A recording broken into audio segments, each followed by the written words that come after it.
If you're trying to cover up for somebody and if you're trying to keep something secret, I'm not trying to cover up. There's so many inconsistencies in your story right now.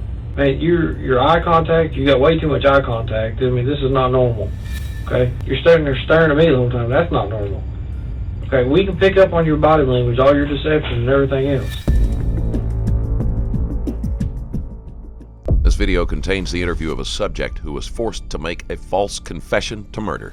In June 2012, a male body washed up on the Kentucky side of the Ohio River. The body was that of 51-year-old Marcus Golicky, a homeless man recently released from prison. His hyoid bone in the neck and a rib had been fractured.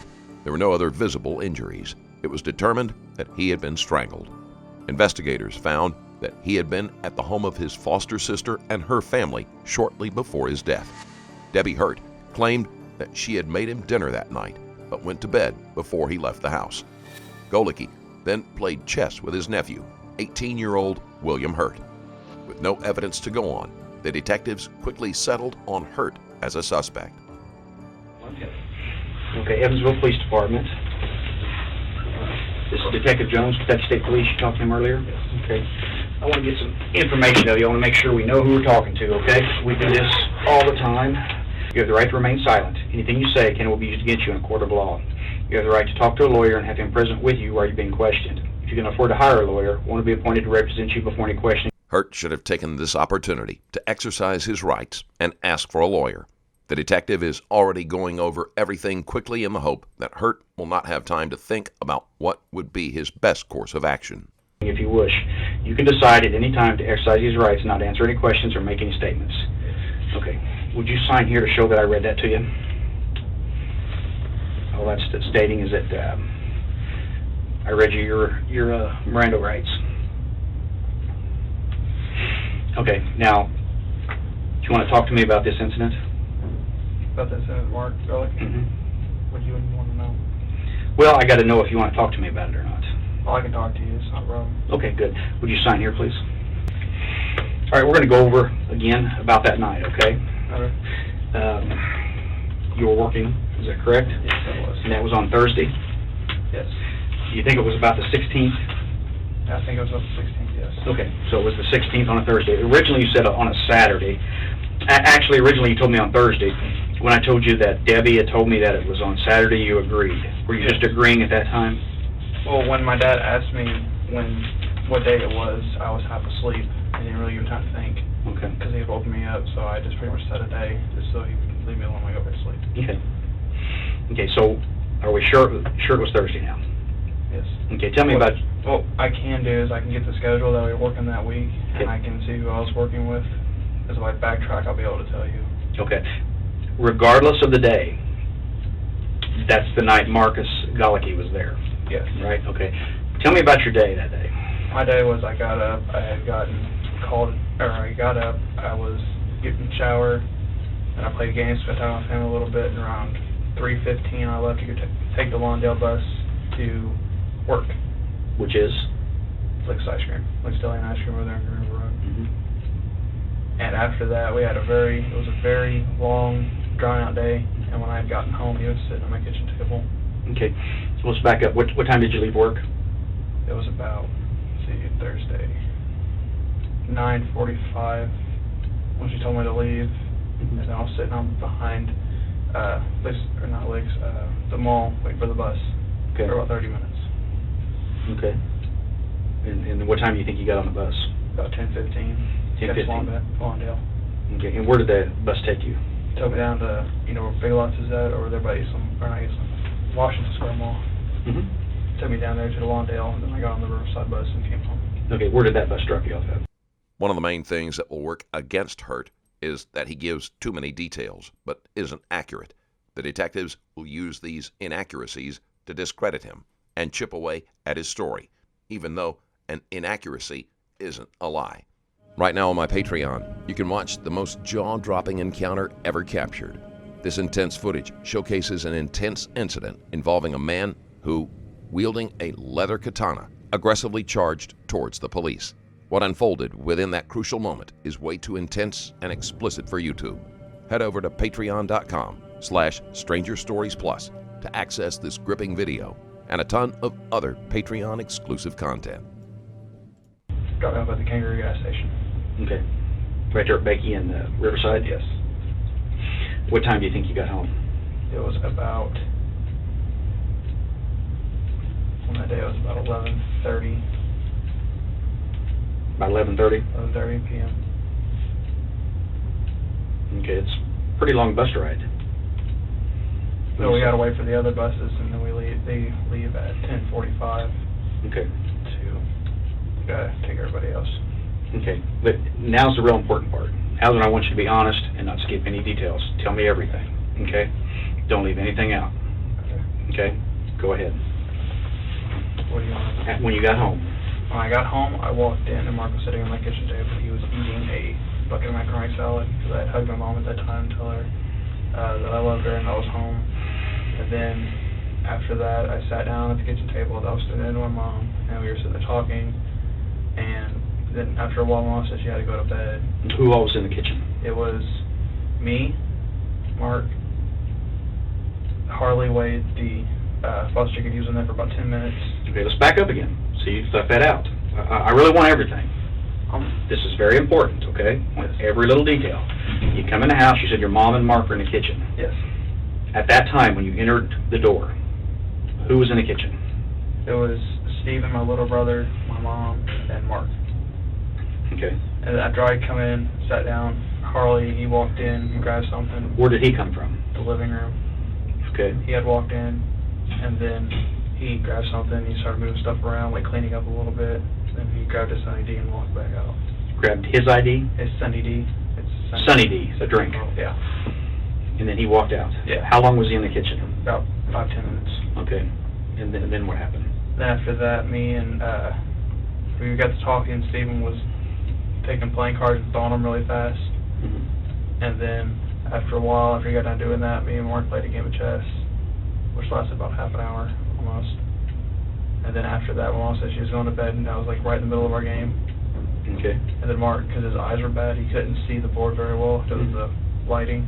And then he just surrendered. And then I shook his hand, and I started talking to him for a little bit. And after probably about 20 minutes of talking, he just said he was going to leave. He grabbed a container of instant coffee, filled up the thing with water, and then just left. Was your mom there to witness this? No, she was in bed. Okay. Because she told me about it. You sure she wasn't there when the container of coffee came out? Well, she gave the container of coffee to him.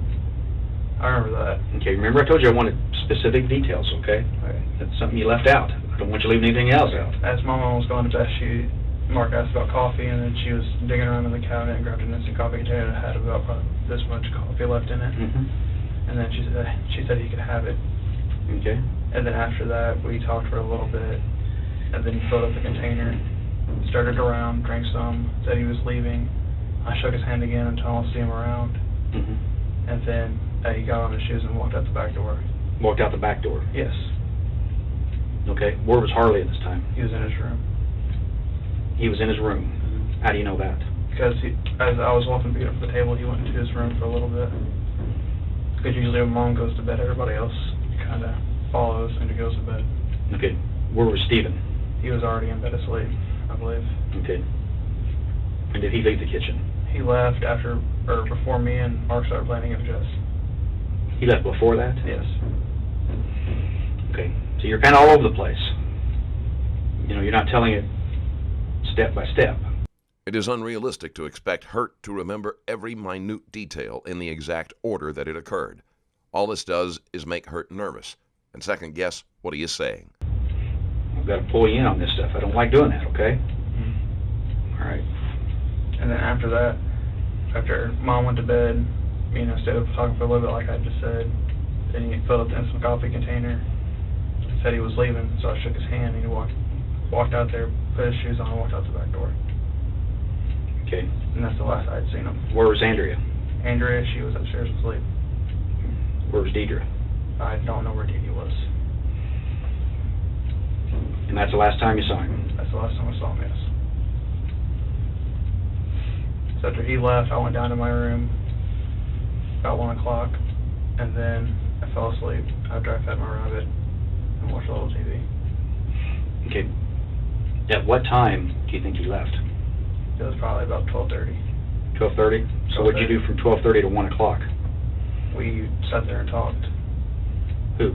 Me and Mark. All right, he left at 12:30, you said. You went to your bedroom at 1 o'clock. Yeah. Well, he was getting to leave at 12:30, and then we started talking again for like 15 minutes, and then he said he was leaving about 12:45, 12:50. He walked out the back door, and I went down to my room. I sleep in the basement. What did you guys talk about? We talked about football pros and how bad the teams were doing, and how bad some of the teams were doing, and some of the teams were good, and that they called the lost Peyton Manning and how good of a quarterback he was, and his brother's trying to catch up to him. That was about it.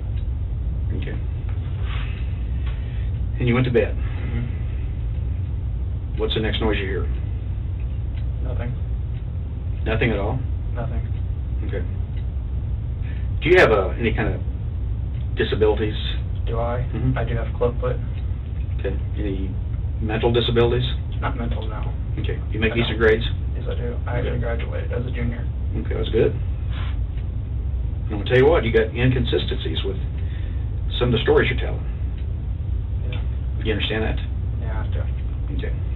You want to be straight with me this time? Yes. Go ahead. Okay. For about 9:45, we had to close at 9:30. I was cleaning up, and then Nyla, my store manager, I think you met her. She was the lady who was the blonde little lady, old lady. And then she said, you can go ahead and leave. Steve's going to be here. Steve's her husband. And she said she wanted me to go catch my bus. So I walked out the back door licks. I walked across the mall parking lot to the back, to the Dillage wing. You wait for the buses. And then I got on the Wandale bus. As far as Hurt knew at the time, it was an average night like any other. There would have been no reason for him to pay attention to the time or everyone's exact movements, but the detective is still going to use this as a scare tactic. Yeah, the Wandale bus, it took me all the way around Walmart, and then we went back around to the mall on Lincoln, and then we took down Green River, and then we turned into the Wandale area. Then I got off the bus. I waited for every bus to get there except for the Riverside bus. The Riverside bus is always the last one to get through. Then after that, I got on the bus. We left. We went down South Green River, turned on Riverside, and then I started letting people off. Some people got on. Then we got to my stop. I got off. I started walking home. I walked in, seen Mark sit at the kitchen table after I'd hugged my mom and told her that I loved her and told her that I was home. He was eating a bucket of macaroni salad, and he was sitting there talking to Steve and talking to Mom, having a good time. I sat down at the table at the opposite end, and then Steven, after he got done throwing those cards around or whatever, he left. Me and Mark started playing a game of chess, and then Harley walked in, grabbed some, started cleaning up a little bit because this is a day-2 kitchen. He grabbed a Sunny D, went to the living room again. About 25, 30 minutes after he had left, we were sitting there playing the game still. About half an hour it took, and Mark surrendered because he couldn't see the board anymore. Then after that, we started talking about football pros and how bad they're doing, how good some of the teams are doing, how the Colts lost Manning, and how Eli is starting to catch up to him. And then he said he had to leave. Crap. I'm sorry, I'm nervous. I've never dealt with this stuff before. Well, I'll tell you, you're dealing with something here that... The detective is bluffing. There is no evidence that Hurt is withholding information. I think you're being withholding a little information. Yeah. Okay. I've never dealt with any of this stuff before. Okay. Well, you need to deal with it straight up, okay? Be honest. It's the best way to do this. Okay? Was this true? Okay? Okay. And before we started playing the game of chess, my mom said that she was going to bed, and Mark had asked her to go make more coffee, and she was rummaging around in the little cabinet, and she said, here, you can have this instant coffee, about that much left. And after we were starting to play the game some more, and then he surrendered, and he filled up the instant coffee maker, instant coffee, started around. I started talking a little bit as soon as we got to the back door. I shook his hand again, told him goodbye, see him around. Then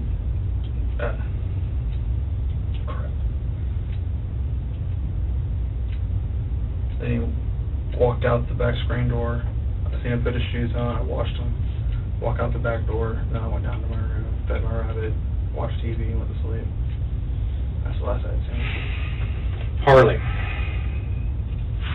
You said earlier, Harley's door shut. Mm-hmm. After you went to bed.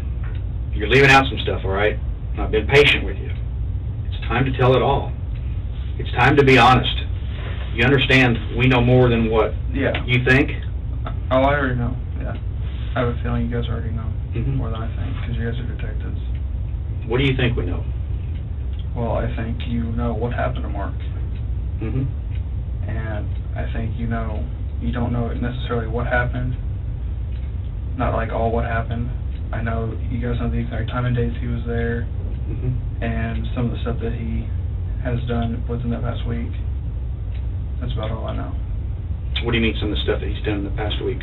Well, from what he had told me in the interview that I had with him, that there was no possible way that he could have been there on the 16th because he had known where he was at.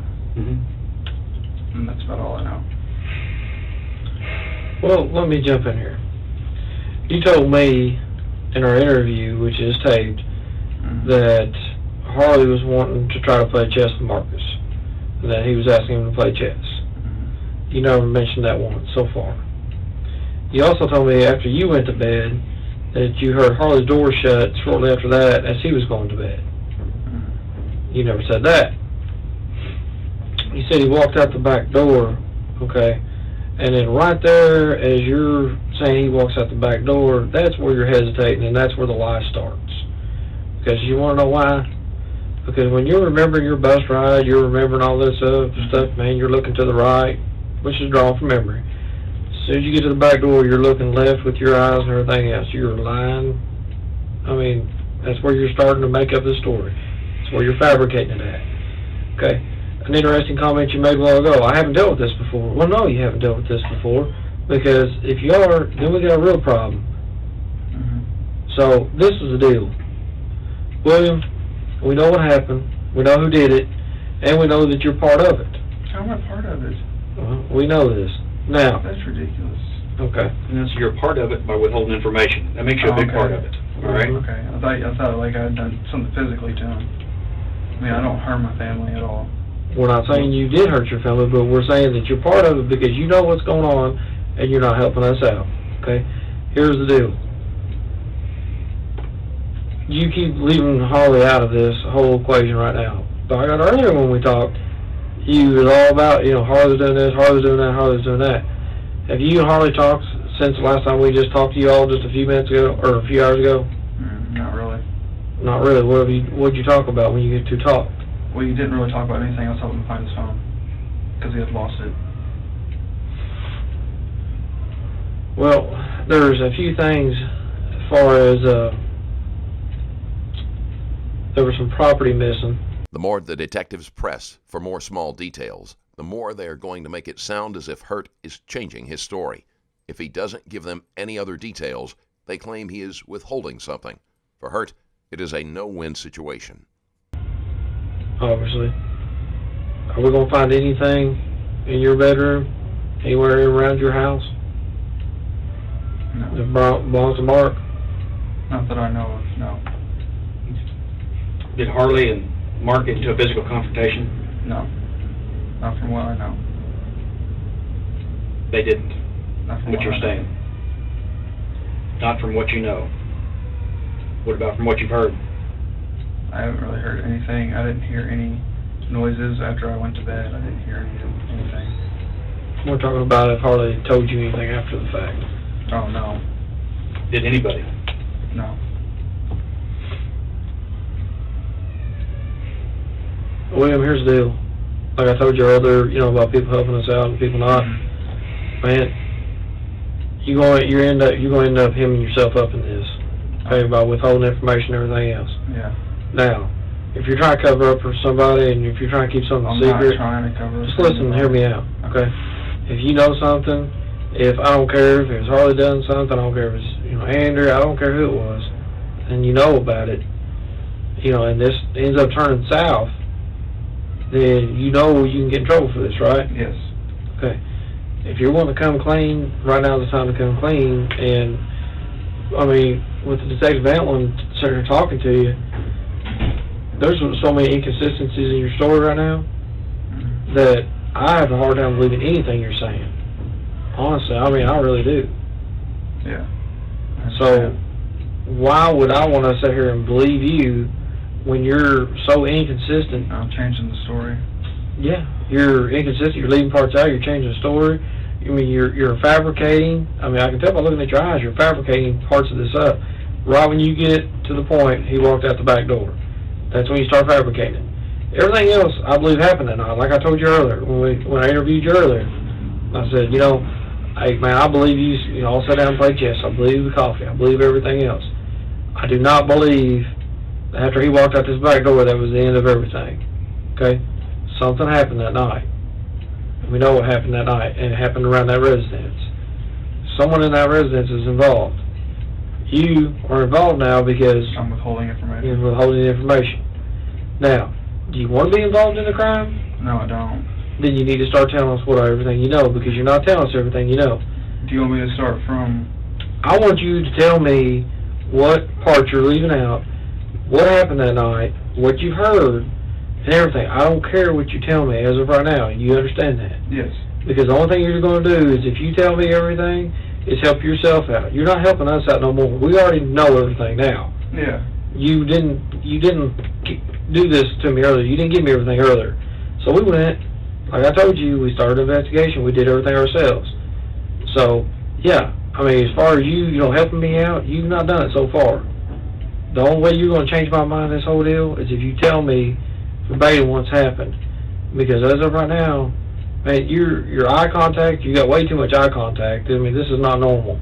Okay? Yeah. You staring a hole right through, Detective Ventland the whole time you've been talking to him. That's not normal. Okay? You're staring there staring at me the whole time. That's not normal. Now that Hurt is self-conscious, he will start to avoid eye contact, which the detectives will say is also a sign that he is lying. Okay, we can pick up on your body language, all your deception and everything else. Mm-hmm. So, man, I'm telling you, if somebody threatened you, not to tell us or whatever, man. Nobody's threatened me. Well, promise you, threatened you, coerced you, anything. Honestly, I don't know what I'm withholding. Well, I'm being honest. You agreed with us that you were withholding something. yeah. But I don't know what it is, because I'm just I want this case to end because I'm trying to help you guys figure out what happened. You guys already know what happened. I understand that. I really do. And for you guys to believe that I'm withholding something. Well, you said earlier, in an earlier statement, Okay. you heard Harley's door shut after you went to bed. Mm-hmm. Is that true or not true?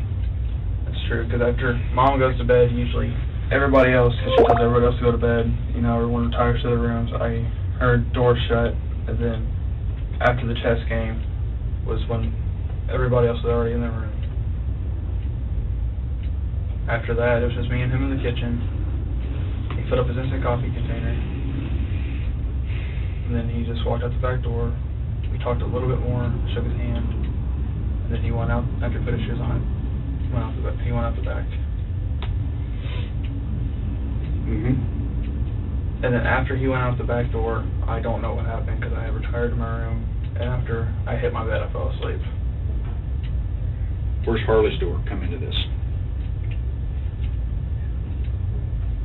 Harley's door, okay.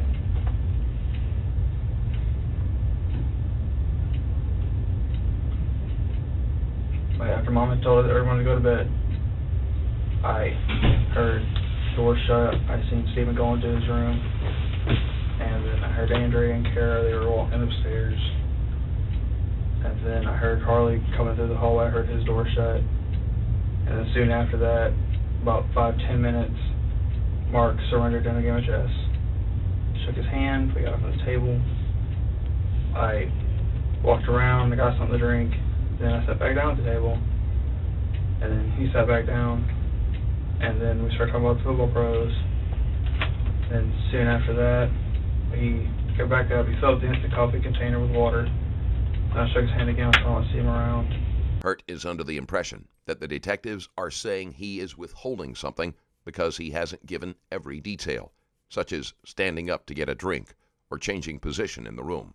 He has no idea that they are asking for anything that could be construed as a fight or an act of violence. And he walked out the back door, and after he did that, I watched him leave and everything. After he did that, I walked down to the basement, I fed my rabbit, I went to bed. Still, you have not answered my question. You said in an earlier statement you heard Harley's door shut after you went to bed. Is that true or not true? Harley's door shut after I went to bed. After you went to your room.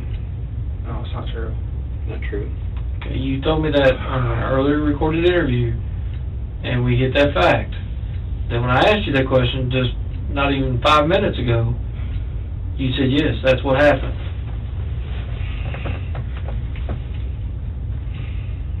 You ever go down to river camps? No. Never been there in your life? No. Never. Would your sisters go? What do you mean river camps? Down in Weinbach? Oh, no, I've never been down there. Never? No. Have your sisters been? Probably did, because she said she was going camping down by the river a couple times with her friends. Okay. Harley ever been down there? No. You're sure? From what I know about Harley, no, he hasn't told me anything about that. What about the mud on your shoes there? That's from doing yard work yesterday. I do yard... Let me see the bottom of your shoe. Pull it off if you don't care. What kind of yard work do you do? These are my work shoes, so I wear them to work, and sometimes after I get off work, my grandma's boyfriend goes to pick me up. I'm over their lawn, dust is flying everywhere, and then yesterday I was in the landscaping, picking up weeds out of the landscaping, and dirt was getting all over them, and we have a chicken coop out back, as you know, and I walk in there and I feed them, and they'll kick dirt up on my shoes and all that other stuff.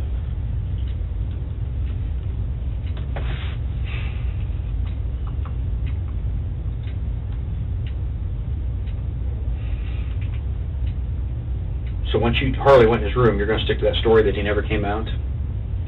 From what I know, from what I remember, yes, he never came out.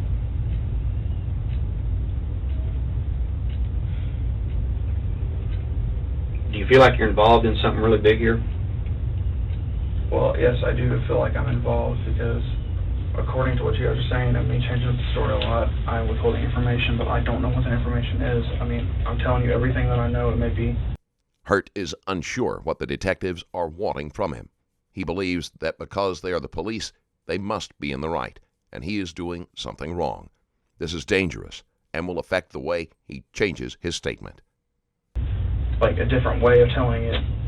I'm telling a different, sequence, but I'm telling you all that I know. Okay. Has Mark ever rode in your van? Not that I know of. Like I said before, he does not trust motor vehicles or anything like that. He usually walks. Has Mark ever been in the van? Not that I know of. Now, if I go down to the river camp, am I going to find that shoe print anywhere? Probably not. So I've never been down to the river camps any day of my life. What do you mean probably not? I'm not going to find that shoe print. Because there are shoes like this all over Evansville. It's not necessarily going to match up to mine. Well, I'm pretty sure yours is only patent number 7,846,493 with a size 10 with a wavy sole pattern, wavy airspeed.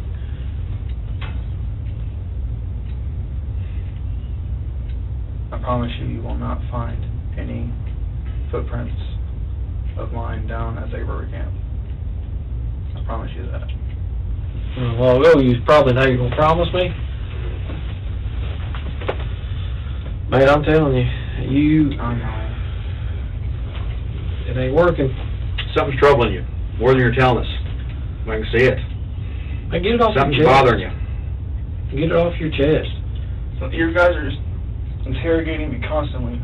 Honestly, it's getting on my nerves. Okay. Well, you need to get it off your chest. I know, I'm not involved in this.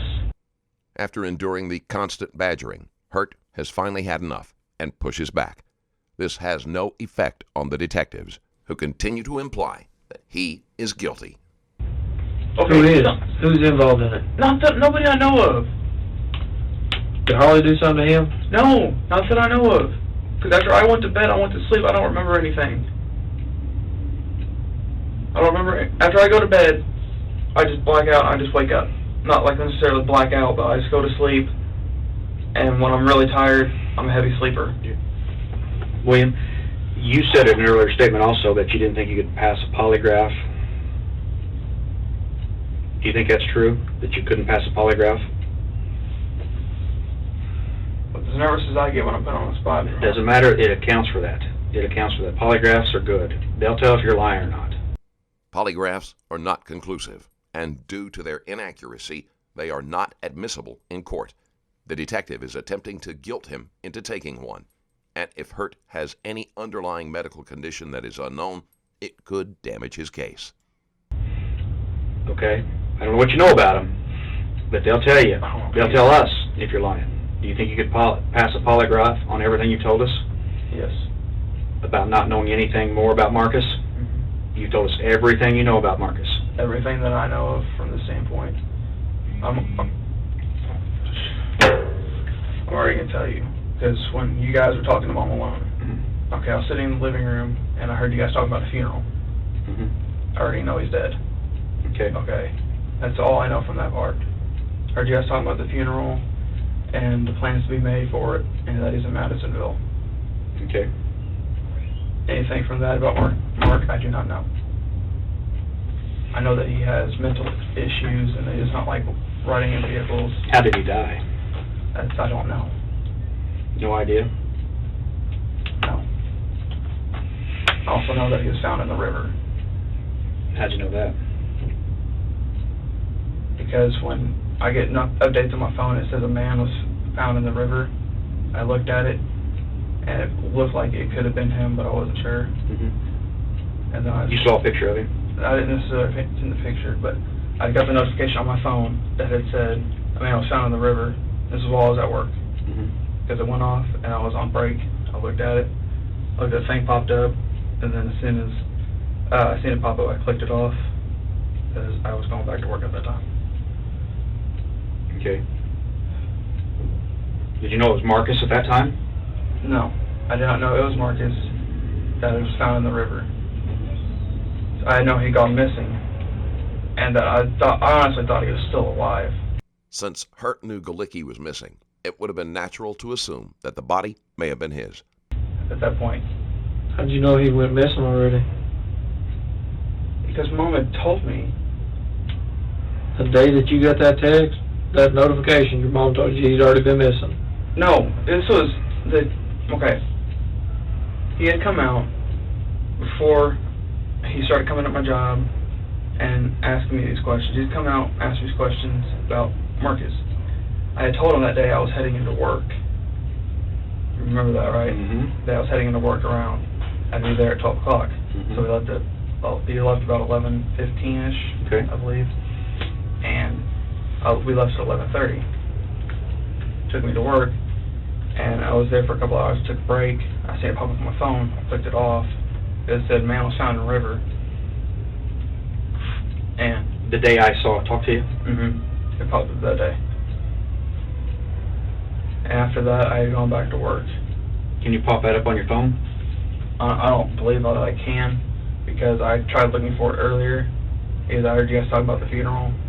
Okay, what popped up? I'll show you. No, I mean, the news organization or what? Or It's a friend? 14 WFYE. That's the one you would have come up on? Okay.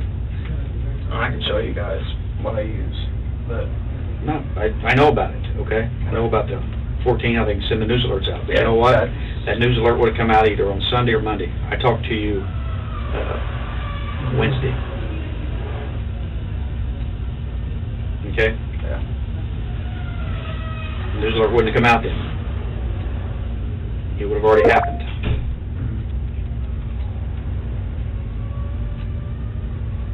So you understand there's conflict here, real conflict. I really do understand. Because you're already saying that was Marcus in the Ohio River. How you know he's in the Ohio River? I never said nothing about it. I mean, I just took a guess. I don't necessarily know. You said a while ago you knew. I said I knew that was Marcus. I said it could have possibly been. I didn't say I knew for a fact. A while ago, when Detective Vanlin asked you, is there anything else you know? You said, all I know is he was found in the Ohio River. That's all you said. That was your exact statement. I went off of this because I remember seeing that. I remember seeing that notification pop up on my phone.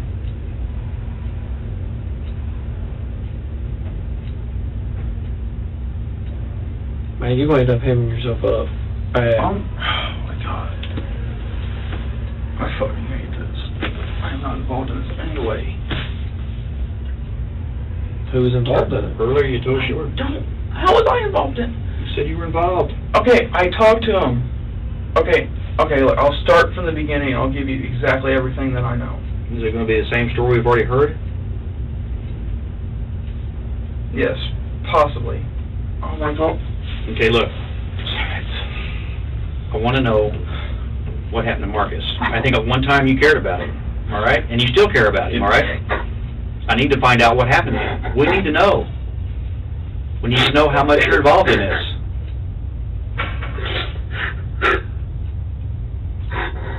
We need to know if you're the one that harmed him. The detectives try to imply that Hurt is guilty because he is worried about being charged with a crime he didn't commit.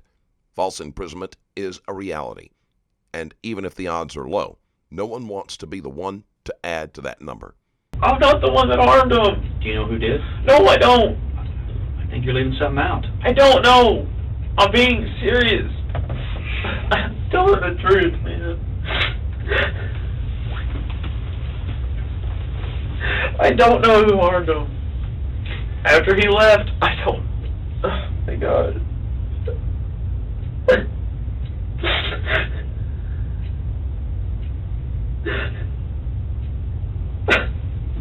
I honestly do not know who harmed him. I honestly don't. Who do you think would harm him? I don't know who would have. Anyone in the house? Is that what you're asking? If anyone in the house would have harmed him? I left that open to you. Nobody brought up in the house. Did somebody in the house harm him?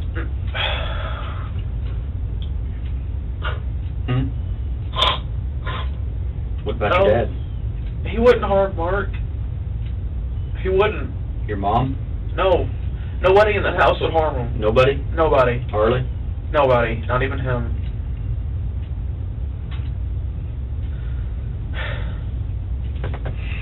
Are you scared of Harley? No, I'm not. Pretty big fellow. He is pretty strong. I know. But he's about my size in height, about a couple more pounds, and he can lift as much as I can. I'm not scared of him. Are you afraid of what might happen to him? I care about him because he's my brother. Do you care what's going on? I mean, are you scared of going to jail? Me? Mm-hmm. I'm scared freaking shitless because I'm getting in your question about something that I even have trouble remembering myself. The detectives in this case are looking to make an easy conviction, regardless of that person's guilt or innocence. This is evident as they rapidly switch from focusing on Hurt to trying to get him to implicate Harley Wade. Because from the stories I've been telling you guys, I've told you guys different stories. Has Harley talked about jail before to you? He's been locked up in DOC and stuff like that because he's a priority 3 foster kid.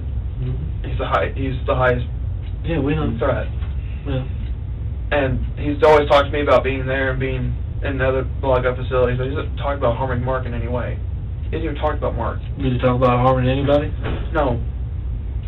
Oh, I know. He said there told me earlier he brags about fighting and everything else. Well, from what I know, he's not going to harm anybody around my house. Okay. He talks about fighting and brags about it, correct? Yes, he does. Okay. Does he ever brag about choking anybody, punching anybody, kicking anybody specifically? Just fighting itself. Okay. What does he brag about? What about fighting? He just loves to fight. He doesn't necessarily say anything about like what he loves. He just loves to avoid pain on people. He likes to inflict pain on people. From fighting, yes. Does he have any kind of resource, any kind of money? Does he work? No. Well, do you see him buying anything? No. What about you? Have you bought anything pretty expensive in the last couple of weeks? Have I? Mm-hmm. I paid my phone bill. Last couple of weeks? You know, the most expensive thing that I've bought in these past couple of weeks is my cell phone case, which cost $32. How much is your phone bill? $75. If I don't go over. Okay. Here's the deal. You say you like Marcus, right? Yes. He's a family member, basically. Yes. All right. Technically. How long you known Harley? How long have I known Harley? A couple of weeks. A couple of weeks. Yeah. You get to know a person pretty well in a couple of weeks? No. You're right. You don't. Okay. Now you got to decide who you're wanting to help here, okay? I want to help Marcus. Okay. If there's something you know, you need to tell us right now. I don't know anything else. You just told us that Harley likes to fight, but Harley wouldn't hurt him. He wouldn't hurt him. Harley only fights people if they pose a threat to him. If they get into his face, he only fights people that get in his face. All right, I'm going to tell you, we don't go after people I know. that are innocent, okay? We may for a while, but we get on the right track. Hurt's mother told police that during a bout of play wrestling, Wade put his hands around her neck and choked her forcefully, and then afterward wondered what it would be like to do so until the life left a person's body. And then we go after the guilty people. You understand that? The last thing I want to do is throw somebody in jail that's innocent. Yeah. All right? You understand me? Yes. I don't want to do that. That would go against all my beliefs. But I need to know what happened and what you really believe about Harley, because I don't think you're being honest about Harley. You're really not. You know he's capable, and he's probably got the attitude to hurt somebody. He does have the attitude to hurt somebody. Mm-hmm. From what I've seen, yes, he does. Okay. He gets mad really easy. I've seen that too. Okay. And he was agitating Marcus that night, wasn't he? Not that I can recall, no. You said that in a statement. What was the exact quote? How was I? He was trying to, I believe, trying to get Marcus to play He was chess. Okay. He was aggravating him, or he was aggravating to play Marcus at chess, but they was playing at the time, and by the time the game got over, Harley and Jim went to the living room. And shortly after that, I went to sleep, and shortly after I went to sleep, then I heard Harley's door shut. I believe it was pretty well the statement that you gave earlier. I can rewind the tape and show you for sure. But Harley ever get out and drive the van? No. He's not supposed to. Listen, covering for him just makes it more difficult. I understand that. I really do. But I don't foresee him doing any of that stuff. He wants to make it that house. He wants to make his life good. Okay. one and two is two different things. I'm not going to tell anybody anything, what you're going to tell me next, okay? But I want you to be honest with me. Debbie's not going to find out. Ron's not going to find out. Nobody's going to find out. Okay. I want to know what Harley's done wrong in that house. Harley has, him and my big sister, they clash because they have bad attitudes at times. They clash at times, and he gets mad, and he'll just leave the room. He'll leave the room and go to his room, cool off for about 15 minutes, and he'll come back and he's happy-go-lucky. That's how he is. Hurt wasn't even sure what day it was when he was originally questioned, and just agreed with whatever time anyone else suggested. He does this every time the police sound confident. He changes his story to fit what they are saying because he assumes he is wrong. So he's never done anything wrong in that home. The guy that has a troubled past, like him, been in so much trouble, he's an angel in your house? I don't believe that for a second. I think you're still covering for him, and I'm getting fed up with it. You need to tell me what he did wrong. I'm not going to tell anybody. I'm not going to squeal him out. I want to know what he's done wrong in that home. All right? The only thing he's done wrong is get smart with my sister constantly. That's it. Yes. That's it. He does all his chores. He does all his chores. He doesn't smoke cigarettes, He weed. doesn't smoke. He may smoke weed, but I'm not for sure. All right, let's expand on that. How might he smoke weed? How might you suspect that? When he first came here, he has said he smokes weed. He has said he would love to do it again, and he said if he knew somebody, he would go get some right now. Okay. And you know what I'm going to do about that? Nothing. I don't care. You understand? Yeah. I don't care. What else has he done wrong in that home? He's not an angel. I know he's not an angel. I know he's not. He's got a troubled past. I know that he's been in lockup. He's been in lockup since he was like 10. Okay. But other than that, when we start with my sister and talking about smoking weed, obtaining it, and doing all this other stuff with weed, I don't know. You don't know? I do not know. He's not done anything else wrong? He's not snuck out at night?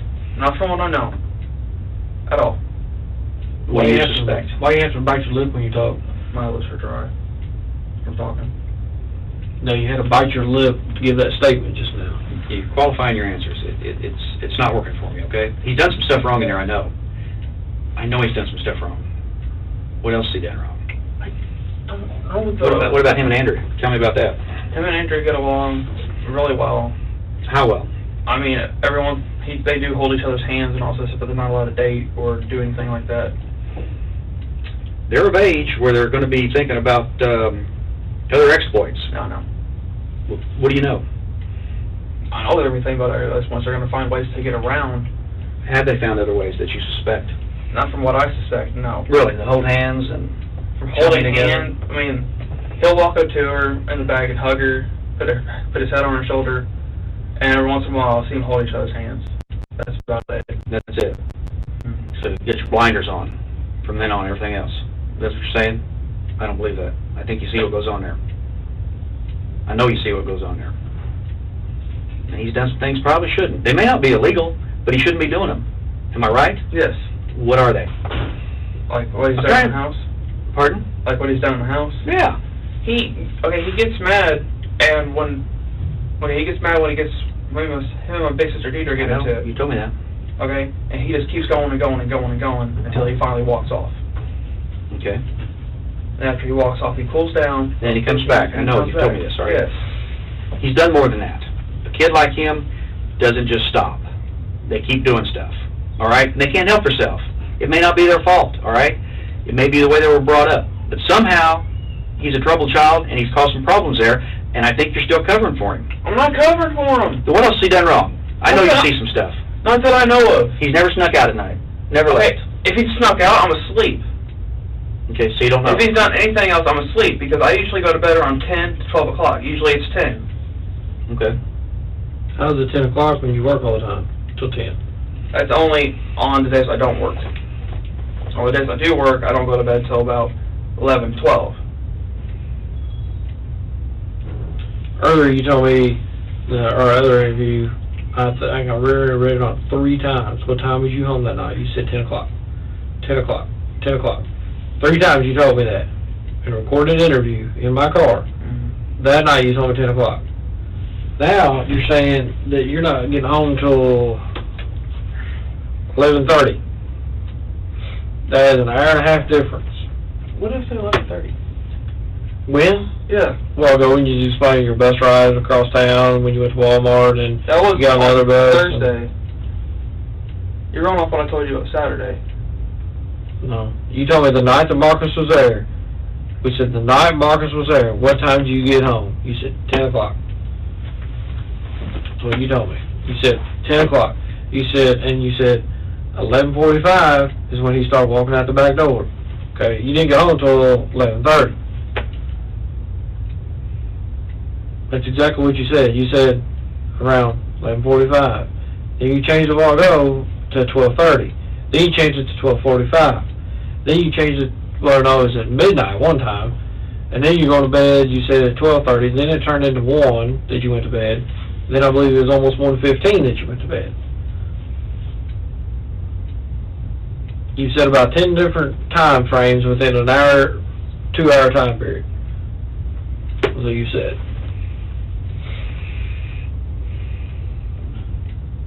You don't have to look at me. I wrote it down. I know. I believe you.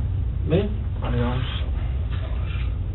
Hurt's hand was swollen from punching a tree, and there were also abrasions. He said those came from cutting himself on a piece of equipment at work. When they checked, the police found that there was a jagged piece on that machine, and coworkers confirmed the story. You know? Do you have trouble telling the truth? When I'm put on the spot, yes. Okay, and you're put on the spot right now. Exactly. Mm-hmm. I'm having a real tough time. I want to believe you, but there's something missing. There's something missing, I can tell. We can both tell. Well, we wouldn't have you down here for no reason. I know. I understand. I wouldn't have interviewed you so long in the car. Yeah. You seen how long it took me to interview everybody else in the car. Yeah, it took me the longest. Yeah. It was almost like 45 minutes interview or something like that in the car. 35. I looked at the... 35. Yeah. And, you know, here's the deal.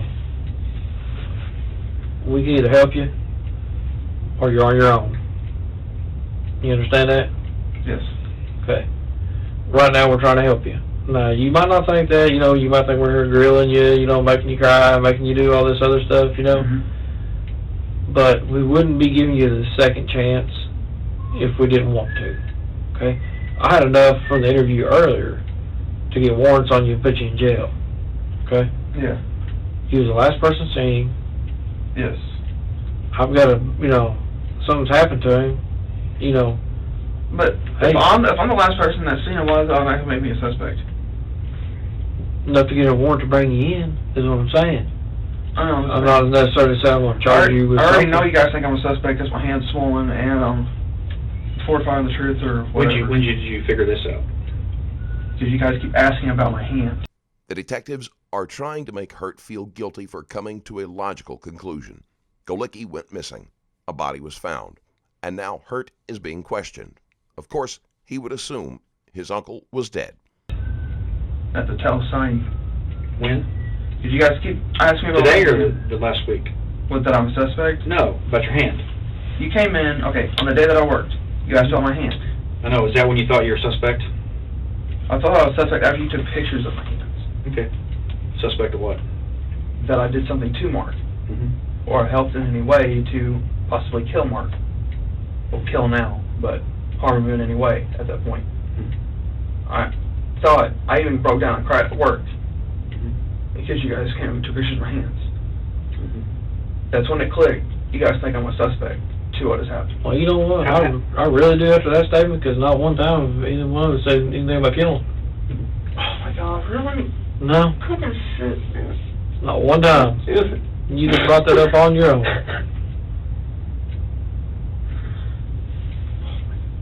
I don't want to go to... You're one said he's found the high river. You're one now. You're saying he's killed. Oh my God. It's time for honesty. We're just doing, all we're doing is an investigation. I know you guys are. We're doing an investigation concerning Marcus. We're looking out for Marcus right now. I know you guys are. I'm trying to help him too. If I did anything to harm him, I don't know. Honestly, don't. You're giving us a lot of information that usually a completely innocent person wouldn't do. If you did anything to harm Marcus, you really don't know, is what you just said. What kind of statement is that? Because after what you guys are saying, you think I did something to Marcus. That's what you just said. If I did anything to harm Marcus, I don't know. I did not harm Marcus in any way possible. After No, he left, that's I all went you to just sleep. said. My gosh.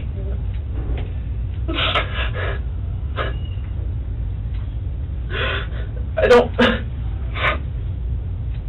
I'm trying to help too, but I'm trying to help for my safety now, and you guys are just drilling me and drilling me. It's for your safety. I know it is. Pardon? I said I know it is. If I wasn't here right now, I'd probably be in jail. I realize that.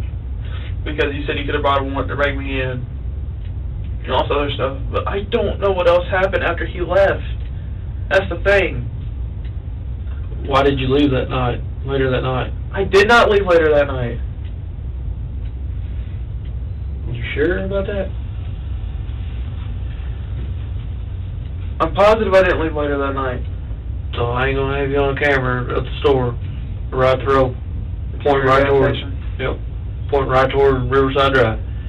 I'm not gonna have you on the camera driving down the road, or riding in a vehicle down the road. Right? I did not ride in a vehicle. There's no possible way. I'm not gonna have you driving a vehicle then, No. or walking. No. Possibly walking, yes. But okay, that night, it was that night or a couple nights after that, I had walked down to the Career gas station and got a 12-pack of RC Cola. After you supposedly went to bed. I said either that night or a couple nights before or after. So when I got you on camera down there, that would be the night that Marcus was there. You went to bed after Marcus was there, and then you left, and we got some RC Cola, maybe? Is that what you're saying? Yes.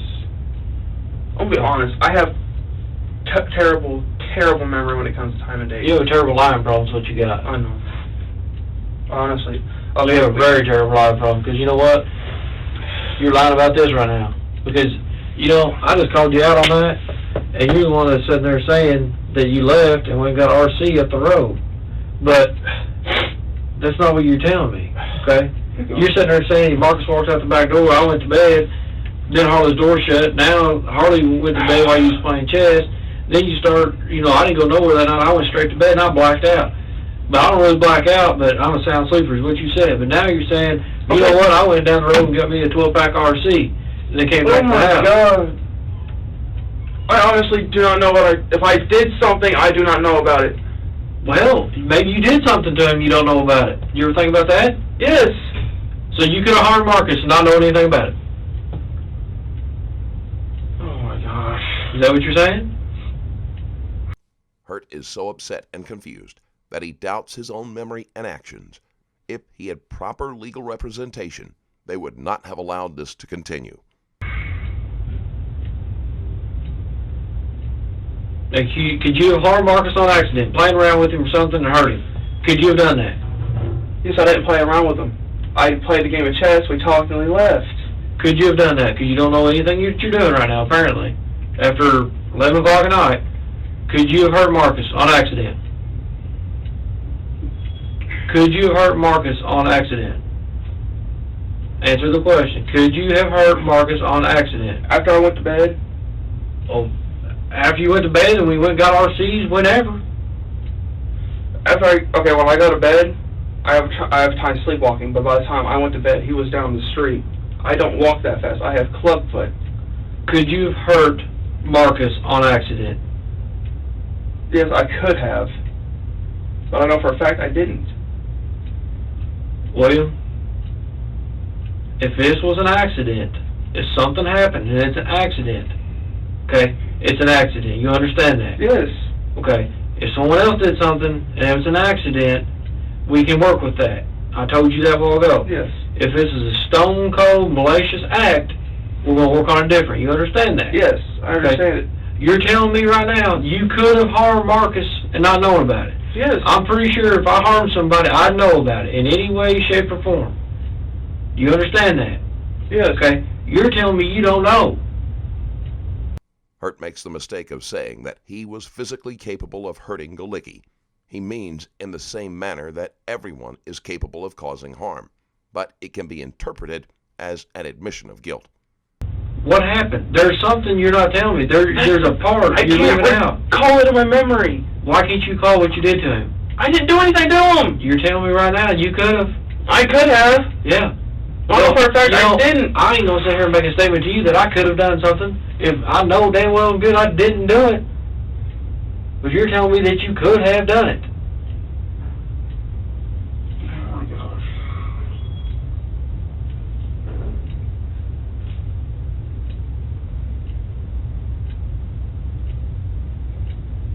If it was an accident, we need to know. I don't remember anything after I fell asleep. That's the thing. Apparently you remember going against some RCs.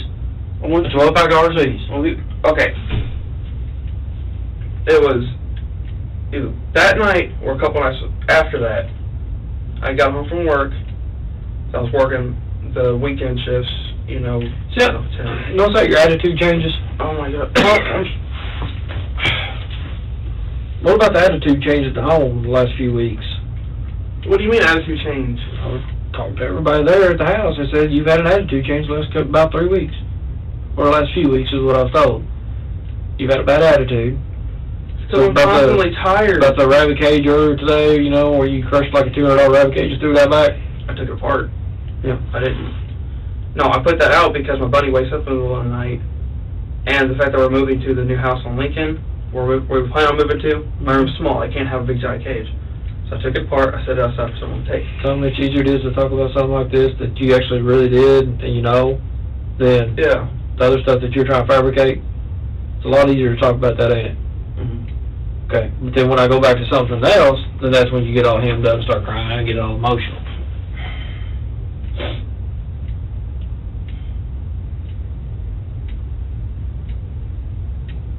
Remember earlier when I asked you about the DNA, if I could find any of your DNA on Mark? Yes. What was your answer? I don't remember. I'll be honest. Okay, let me re-ask you the question. If I go and take Mark, and I, lift all the DNA off of him, all over his body, clothes, everything else, where could I find your DNA at on Mark? On his hand, in the back of his shirt, because I patted him on the back of his shirt and I shook his hand after the chest match. Am I going to find it anywhere else? No. Are you positive about that? Yes, I'm positive. I'm not going to find your fingerprints anywhere? No. You realize that stuff stays on there for a long time, right? I realize it does, yes. Okay. Each person has their own set of fingerprints. I realize that too. And I'm going to tell you, honestly, what I believe, I did it. Something's happened, and it was an accident, okay? I'm not going to sit here and say you did it. I'm going to say an accident happened, and then everybody freaked out, and then nobody knew what to do, okay? And about 3 of you trying to cover up for each other. This is the deal. If the first one that cracks is going to be the lucky duck. The second one that cracks might be all right. The third one definitely ain't going to be all right. You understand that? Okay? If you want to talk about going to jail and everything else, wait till you're number 3. Then you're going to see a lot of jail time. Number 1 might be lucky. Right now, you're not number 1. Something's happened to him. I know something's happened to him. You know something about it. And you need to tell us, because I'm telling you right now, William, right now you're 18 years old. You got your whole life ahead of you. If something is screwed up, someone screwed up, you know about it, you've done something, or might have done something, but you really don't know, which I ain't believing that by no means, by the way. If you've done something, or know about it, man, I'm telling you, you want to be the first person to come forward. Because right now, what we're going to do, we already had your mom down here earlier talking to her. You know that. Okay? Right now, she's going to help us the most. You can be there too. We're down there talking to Deidre right now. Hurt's sister, Deandra, was also threatened and coerced into making a false confession. I'm sure she's going to help us. You're not helping us at all. And we're going to interview everybody in the house. We're going to interview the whole family. We're going to interview everybody on the block. We're going to interview the people at the Kangaroo Store. We're going to review everything. We're going to go down there and we're going to pull all the videos and everything else and see if you and Marcus was down there at the Kangaroo Store. I didn't go anywhere with him that night. Well, if Marcus was down there at the Kangaroo Store, then you walked in right there after him. They'd say you went together. I didn't go anywhere that... Oh my gosh.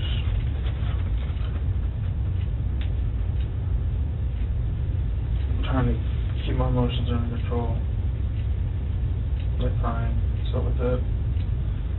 Man, if you need to cry light off your chest, go ahead. I mean, if that makes you feel better, go ahead. It doesn't. Because I'm getting interrogated for something I didn't do. Well, so far you've sat here and told a bunch of lies on what you've done. That's what you're getting interrogated about, is all your lies and inconsistencies. Which you've agreed you're a bad liar and you have a lot of inconsistencies, correct? That's why you're getting questioned and grilled about it. Okay? We're grilling about all your inconsistencies. You're the one that cannot come up with a solution for that. Okay? Remember earlier when I told you, when your mom finds out you've been lying, she's going to grill you until you admit it? And then you finally admit it and get it off your chest and you feel better? Then you might get a spanking. Okay? That's kind of the same philosophy here. Okay? You're lying, you're lying about something. That's why we keep grilling you about it, to get it off your chest, make you feel better, help our investigation. We'll deal with whatever later. But right now we're dealing with this. And what we're dealing with is you lying, your inconsistent stories. And there's only one way to solve it. I mean... Me tell the truth and nothing but the truth. Yeah, pretty well. Do you want me to start from the beginning? Man, I've already heard this story like 52 times about you playing chess. Okay? What I want to know is what happened supposedly, when Marcus walked out the back door, which I've been told he left out the front door. Who told you to let out the front door? I've been told that. I'm not going to tell you who I heard that from. I've been told that. He let out the back because when he walked out to the garage, he put on his shoes and he walked out the side door right here and walked out that way. I seen him walk out the back door. Then I went downstairs to my room. You see him walk out the back door, or did you walk him to the back door? We were talking, okay, you were talking about, I was talking about seeing him around again. Mm-hmm. Like, if he were to come, because he said he was walking from the east side to the west side, like he usually does. And I told him that I would see him when he comes back around to the side of the city. Then he got on, walked out the back door, put on his shoes, walked out the garage door, and then left. So when did you shake his hand? I shook his hand after the chess game, and after he left, because I shook it one more time. After he left? Or before he left. When did you pat him on the back? When I walked in the door. When you walked in the door? When I walked in the door to see my mom after I got home from work. So you didn't shake his hand then, you just patted him on the back? Patted him on the back after I walked in, gave him a hug. You told me earlier you shook his hand and patted him on the back at the same time.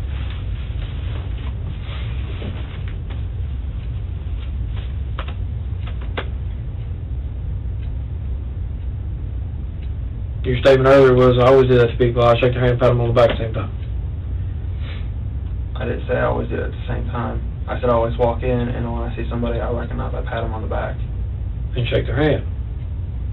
I pat them on the back like this, and then after that I shake their hand. It's a formal greeting. Okay. Earlier, I'd have to review the tape. Earlier, I'm pretty sure that you said, I shake people's hand and pat them on the back at the same time. You kind of did a little motion like that while you was in the car. Because remember, I was like, well, how do you do that? You know, because I asked you, you hug them or whatever, and you was like, oh, I pat them on the back. Which there's nothing wrong with that. I mean, you know, guys do it all the time to guys. Yeah. I mean, I do it to my buddies. Yeah. So, but You're just trying to figure out what happened from the chess game to when he left, pretty much. no, for When when he you're left, saying figure that out what he walked out happened, the back door. I know that. But you're trying to figure out what happened to him. But when he left, I had gone down to my room. I had fed my rabbit, and then I went to sleep. I'm telling the truth now, because I just now caught that I was lying when you resaid what I had said, or get the RC. So the day after that night, me and Harley went down to the gas station, got a pack of RC, came home. I split it 50-50, 6 cans each, with him and me, and went downstairs. And then I went to bed. The next night. The next night. Harley wasn't there the next night. He was at his mom's on Friday. He wasn't there all day. His statement was he was at his mom's all day Friday. Visitations only last for a couple hours. He wasn't there all day. Man, I'm telling you. When we get to the bottom of this, we will. Wow. Wherever it settles, okay? People that help us the most, in turn, help themselves. They really do. They help themselves. Something you really got to think about. I am trying to help myself. I really am. I'm trying to help myself from not going to jail. And from what you guys are telling me, I'm probably going to be the one that's going to be getting the most. When we leave this room, if we're still at this standstill, that's always a possibility. Mm-hmm. You want some time to think about it?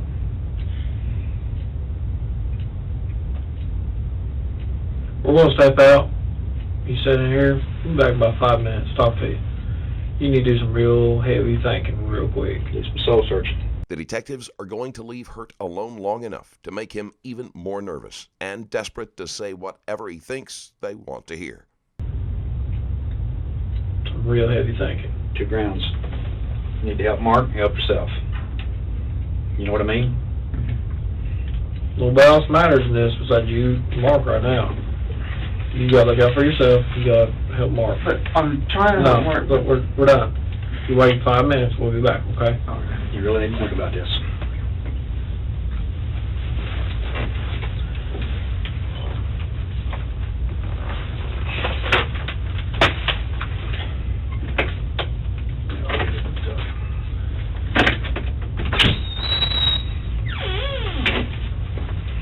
You need anything to drink or eat?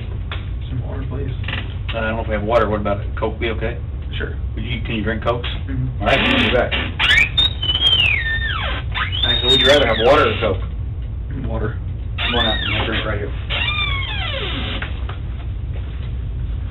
Hurt's story remains essentially the same, and the detectives are visibly frustrated.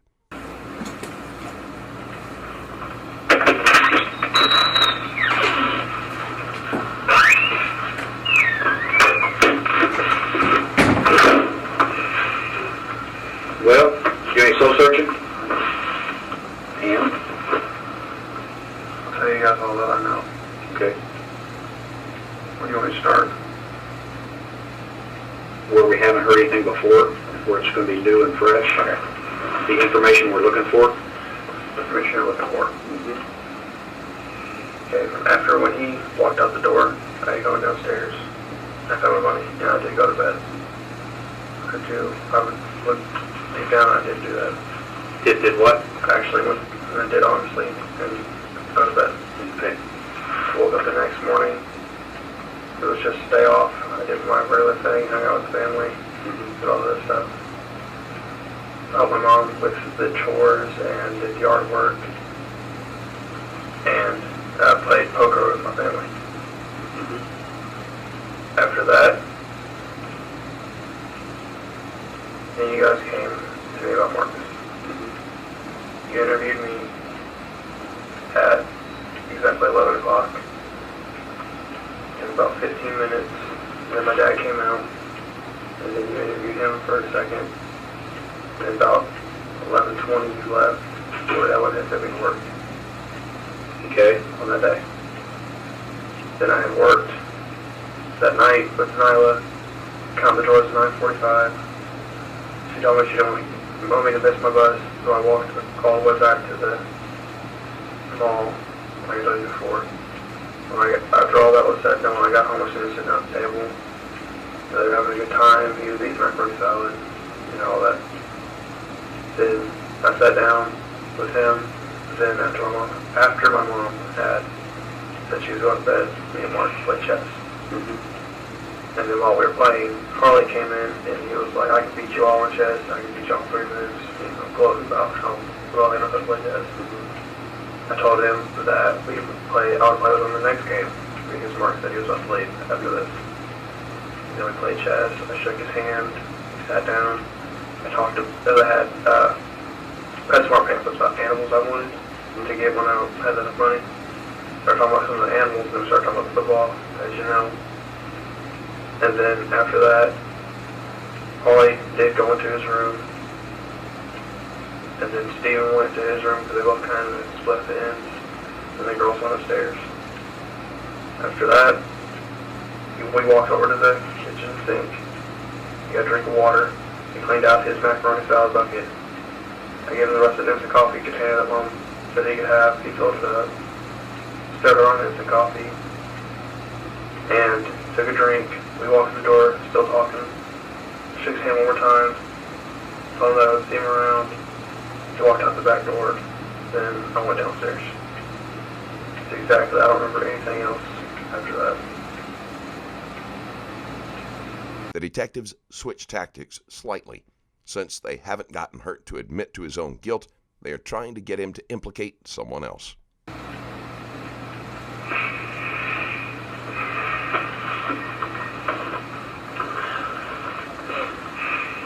What? I got one thing to say. What the hell are you talking about? Because you started off this story. As soon as we walked in here, I'm going to tell you everything that happened that night. I honestly went to bed. The next day I played poker with my family. And then we started... when did you start this story? Because the next day you played poker with your family, then somehow you reverted back to when you was working 2 days before, and then you come home and Marcus is home, and then you coming back to this, and then you coming back to this, and you're saying you went downstairs and went straight to bed. That's all you remember. But a while ago, you remember going downstairs and feeding your rabbit and everything else before you went to bed. And what's you telling that at? You're all over the board. What you just told me doesn't make good sense to me. At all. It was almost better before when you was lying your ass off to us than it is now. I mean, that didn't make no sense at all. Did it make sense to you? I heard a tail end of the story than the start of the story. Yeah. After the tail end. Listen, I don't think you can help yourself. I don't think you can help yourself by what you're saying. Because you're talking in circles. It makes no sense. Let me ask you this. Is it possible there's something else that you just haven't told us that maybe you're kind of wanting to tell us? It's possible, but I can't necessarily recall it. You're talking in circles again. Let's just deal with what you know. Okay? No hypotheticals. Is there something else that you know about Mark? No. I know I just lied right there about the yes thing, but I honestly do not know. I mean, you just lied again, too, when you did that. After he left, I don't know what happened, though. Okay, back up. When you were still there, something else happened. When he was still there, something else happened. Something else is going on here. You just now brought up the Harley thing, Taunton, and wanting to beat you on the chest and everything else, that you told me, God, like 5 hours ago or so when we sat in my car talking. A while ago I brought it up, and you just kind of blew it off like nothing, but now you're saying it again. Would you really take the chance? I'm looking at this 2 ways. You're our guy that harmed him, no doubt about it. You're the evil son of a bitch that needs to go to prison forever, or you're helping somebody else. You're holding information back, helping somebody else. I think your loyalty is leaning towards someone else in this, and not Mark. Your loyalty needs to be for Mark right now. Maybe you did something wrong you should have done, and Mark wouldn't like you for it, but you know what? That's where we can deal with it. We can deal with it right now. If you keep holding back, and it seems like you're protecting somebody to me, it seems like it. You don't tell us the full story every time, and you talk in circles. Do you understand what I'm saying? Yes. There's something that you're not telling me, and I can sense it, I can tell it. And you understand, that's obstruction of justice. Yes, I understand that. Okay. All right. The very least, that's obstruction of justice. We get somebody in here and proves you're a liar, I'll come after you. I'll come after you. All right? If you tell me right now what's going on, let's work with it. We can work with it. Okay? I think you know more than you're telling us. I know you know more than you're telling us. I just know it. All your body language, the way you're answering, your mannerisms, we go to schools on this stuff. We learn this. Okay? And you're not telling us what we need to hear. You're just not.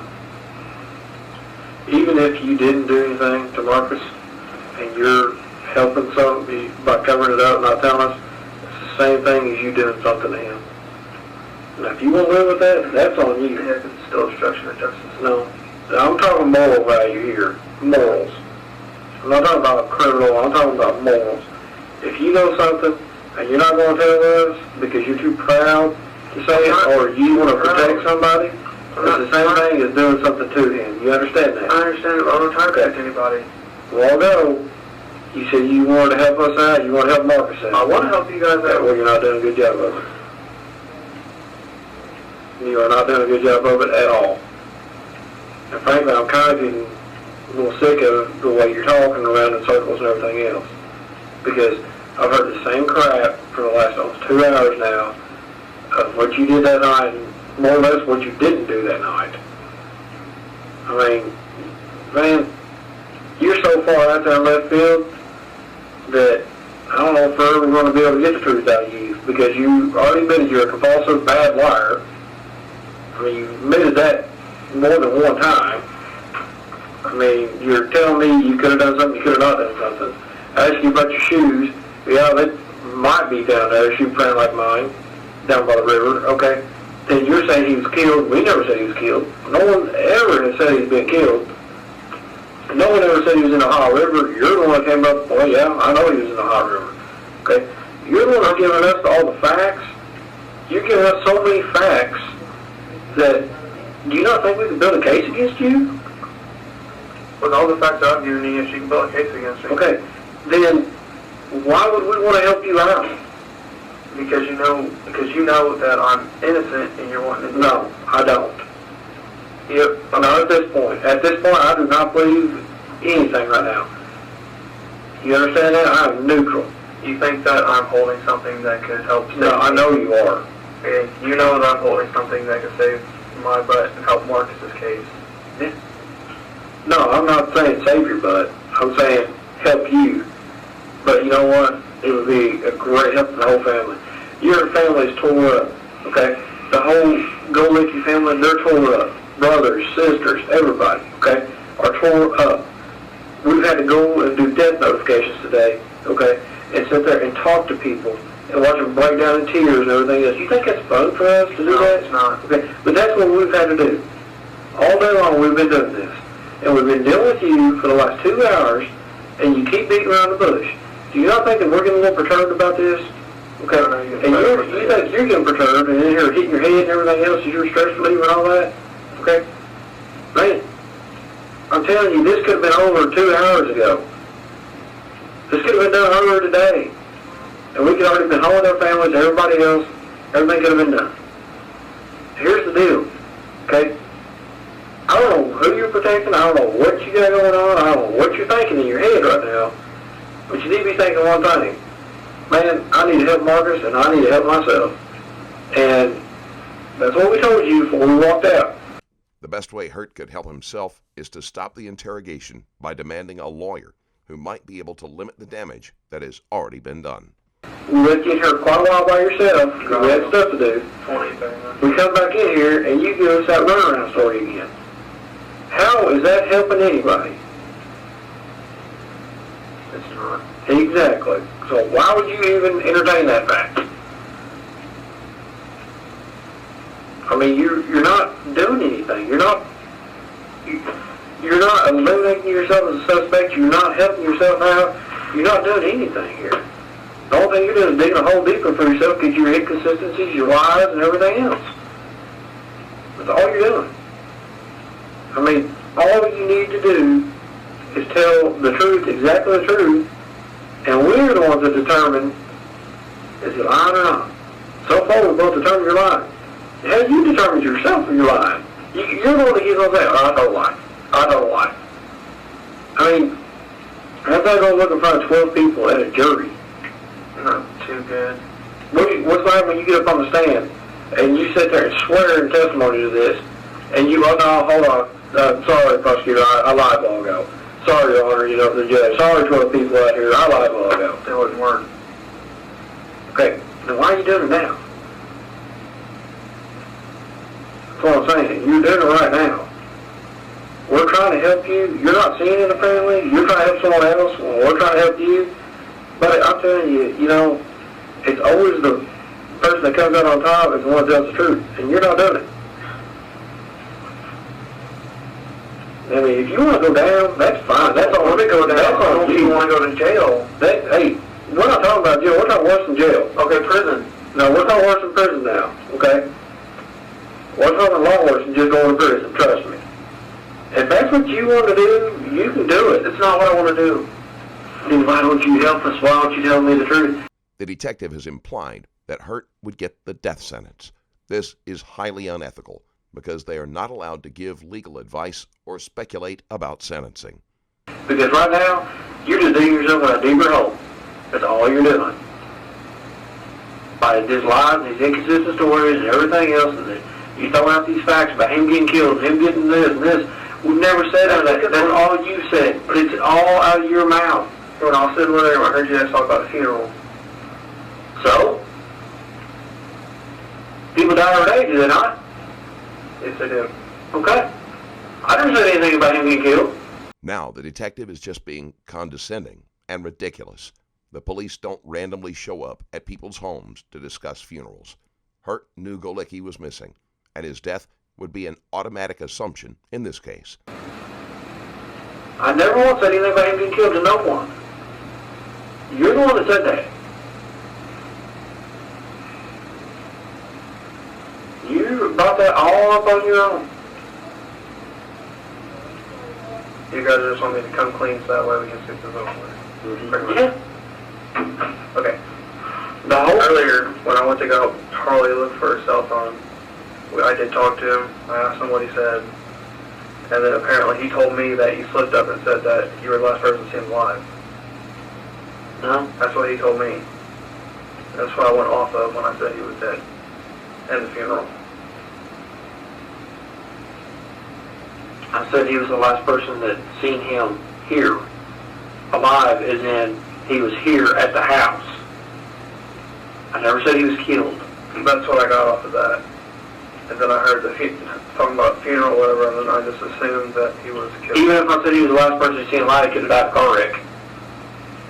He could have walked down the road and got hit by a car. Yeah. You manifested up to killing yourself. How? Because you said he got killed. You said it earlier. Okay, but I'm drawing clues together. No, you're manifesting. How am I manifesting? That's what that is. You're manifesting it because you are getting information that you don't even have a clue what you're talking about. And you put it all together and you say, oh, he was killed, he was found in the Ohio River. I know that was him in the Ohio River because my dad, the news alert said 4 days later. The news alert was Sunday or Monday it came out, and you're saying it happened on Wednesday. You got the text alert.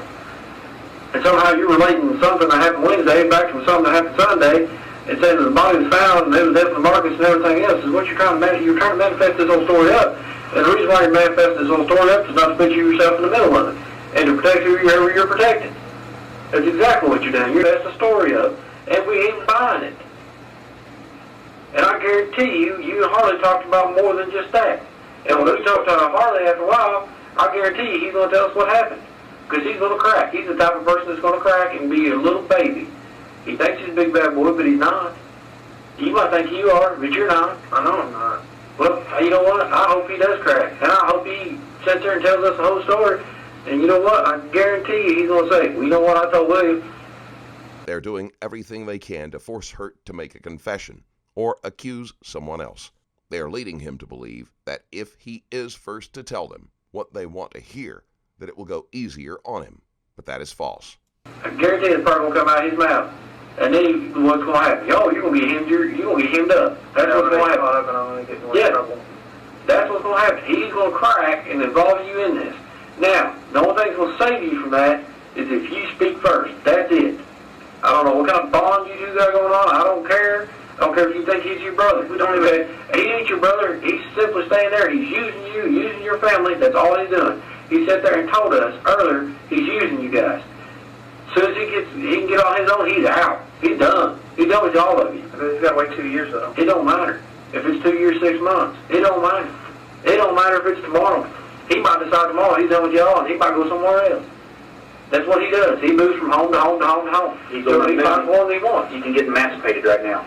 Yeah. He's old enough to get emancipated, be on his own, he can be an adult. And I'll tell you what, Detective Jones is right. What's going to happen is, He's going to crack on me. he's going to say, he's not necessarily going to crack, he's going to pass the buck on you. You did it. He's going to say you did it. And when he says you did it, guess what?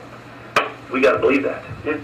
If he comes in here and tells the same story and not changes anything, we got to believe him.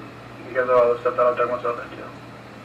Yeah, you haven't been consistent with us. If he's in here and consistent and points a finger at you and says you did it all, he just watched or heard about it, it's you.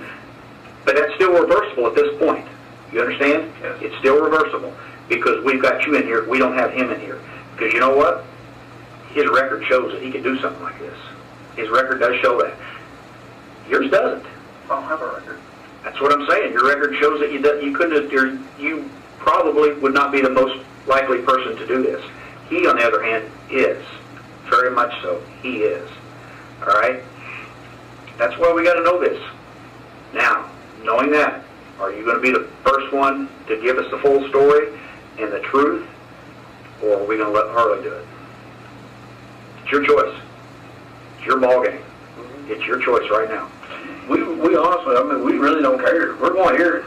Yeah, we just want to know who we're going to hear from first. We're giving you the opportunity to say it. But You've known him 1 month. You don't know if he's a good guy or not. yeah, I'll tell you what, knowing him a month, he can pull the wool over your eyes, he can BS you, and believe it, you've already started to see it, the way he's into it with your sister, right? He's into it with your bigger sister. That's his true side, I think. All right? If somebody doesn't follow along with him, If they can cause Hurt to distrust Wade and say that it is possible he murdered Galicki, the detectives are more likely to focus on Wade, who has been in trouble with the law multiple times. he's going to challenge him, all right? I think you can follow along with him, right? Yeah, I think you kind of follow along with him. You're kind of friends with him, right? He's the kind of person, I consider him like a sociopath. He can't really have friends. He just chooses to do that. Exactly. he's using you right now. He's using you as bad as it can be right now. And you know what that thing is? You're letting him do it. You've been letting him do it all day long. That's the problem. You've been letting him use you. Now, it's up to you. Do you want to stand up for yourself, or you want to continue him to let you use you? It's up to you. Stand for myself right now. I'm going to be truthfully honest with you right here. That night when we were playing chess, let's go back to that, I know. That we were playing chess, I don't even know what he did. I mean, he came in, he wanted to play chess, all this other stuff, and then he just left the room. I don't know what happened after that. I hadn't seen him for the rest of the night. Being dead serious. I did not see him for the rest of the night.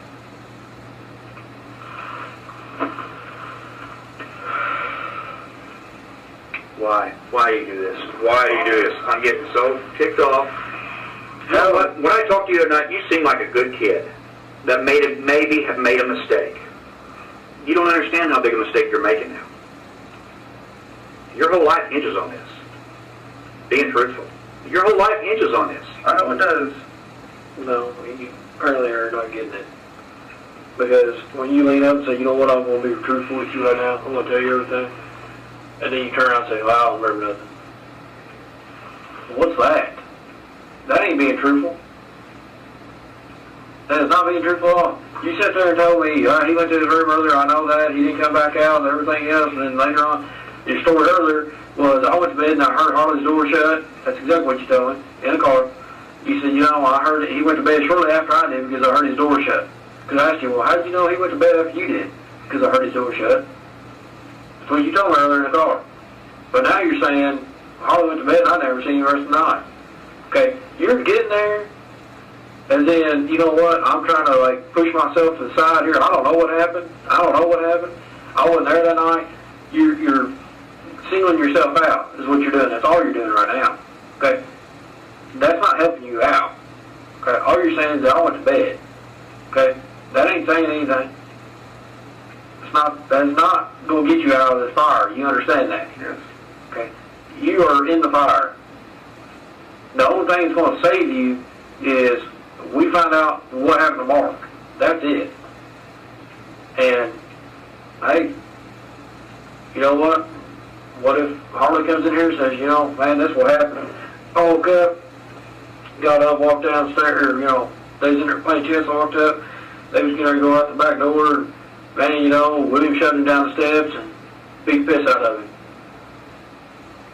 Okay? If he tells me that, tells, you know, Detective Bantam that, I have to believe it. Detective Mott, you know, why is that?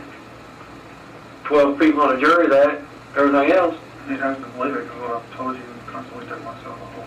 Yeah.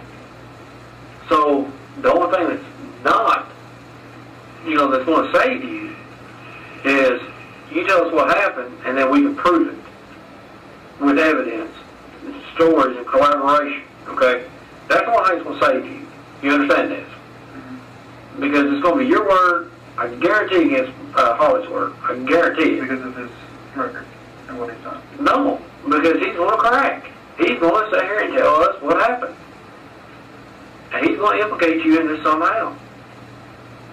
Because I know, I can tell when I talk to you all, I talk to you and I talk to him separate, okay? And you're saying he's your brother and all this stuff. You I said my brother's my foster brother. You said a while ago, he's my brother. That was your exact statement. When I asked you, you said, yeah, he's my brother. Yes, because I have to consider him my brother because he's a foster kid. Okay. I have to Well, I'm going to tell you right now, you might consider him your brother or whatever. He considers you as another person in the house. None of these hurtful statements are able to be backed up by fact. The detectives have no idea how Wade feels about his family. They're trying to provoke a negative emotional response from Hurt by any means possible. He ain't there for you. He's there for your sister. That's what he's there for. I mean, he is there, honestly, to flirt and do stuff with your sister. After this particular insult, even if Hurt did turn on Wade, it could hardly be trusted. And to mooch off you guys and live there as long as he wants to, then he's going to shag you and go to a different house and do this exact same thing. That's what's going to happen, like he's done his whole life. You don't see this right now. You think, oh, you know what, we're going to be tired, we're going to be buds. You know, I finally got a brother around my age and everything else. Okay? Man, I understand where you're coming from, okay? You've been in foster care, you've been around, you know, you finally have a family. They're treating you good, everything else. You don't want to disrupt that. I understand that, okay? You don't want the family to be broke up. I understand that. But you got to understand where you got to draw the line. Is it going to be your family, or is it going to be Harley? It's got to be my family. I have to put my family first. Okay, Harley is not a member of your family. You understand that? Yes. Okay, maybe we're getting through to you right now, okay? Your family is the people that adopted you, took you in, fed you, clothed you, everything else, okay? You have a lot going for you. You work a licks, you've got a job, you've got, you know, possibilities, you've got everything going. He thinks he's big, bad, and they're tough. No, he's not. He's pathetic. He's a little 16-year-old pathetic punk. And if that's the kind of, you know, role model that you want, I don't want to. go ahead. And I can tell you right now, as far as your foster family and everything else, man, is your foster family going to feel better and look at you different if, you know what, we don't resolve this and everything else, and they might suspect you had something to do with this, or are they going to look at you and be like, you know what, he manned up, he told them exactly what happened, you know, they solved it, Mark got, you know, his justice, you know, and William, by God, he stepped up and helped the damn police to, you know, solve this case. Which way are they going to look at you better? Help them solve the case. Okay. Let's be fair. So if you're worried about getting, you know, kicked out of your foster family and everything else, the way you can help them out more is helping us out and helping yourself out. You see what I'm saying? Yeah. Okay. As far as Harley, man, He's not worth helping. Is that what you're saying? They've made Hurt feel desperate enough that he might say anything to get himself out of trouble. In that event, it would not be difficult for Wade's defense team to argue that anything Hurt said against Wade was unreliable. in my opinion, No. hey, it's all, you know, everybody for themselves in this field. I mean, if you want to get hemmed up and hem your whole family up over Harley, that's on you. That's not on us. You got to realize that. That's all on you. And I don't want to see, you know, the whole family, and I'm not talking just your foster family, I'm talking the whole, you know, Mark's brothers and sisters, and, you know, mom and everybody else. Yeah.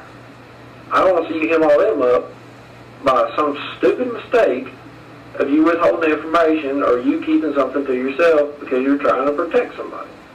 I don't want to see it happen. But unfortunately, apparently it's going to happen unless you say something. So, I guarantee if I gave that whole speech to Harley, he'd sing like a bird. So, man, it's up to you. It's your ball game. You've all talked about it. He's told you. I'm sitting here reading you right now like a book, man. He has told you what has happened. And it scared the shit out of you.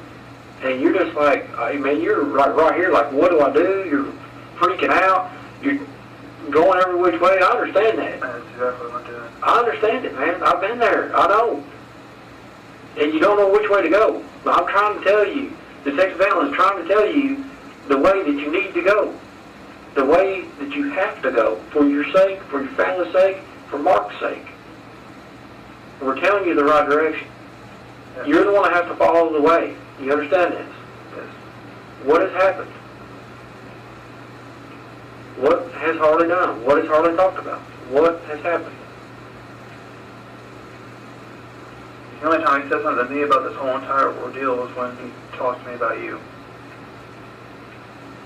That's anything else that happened, I do not know about. Cause I What wasn't exactly there. did he say to you? He told me that when he was in the car with you, that you slipped up that you were the last person that could have seen him alive or something like that. He told me that and told my Aunt Kim that.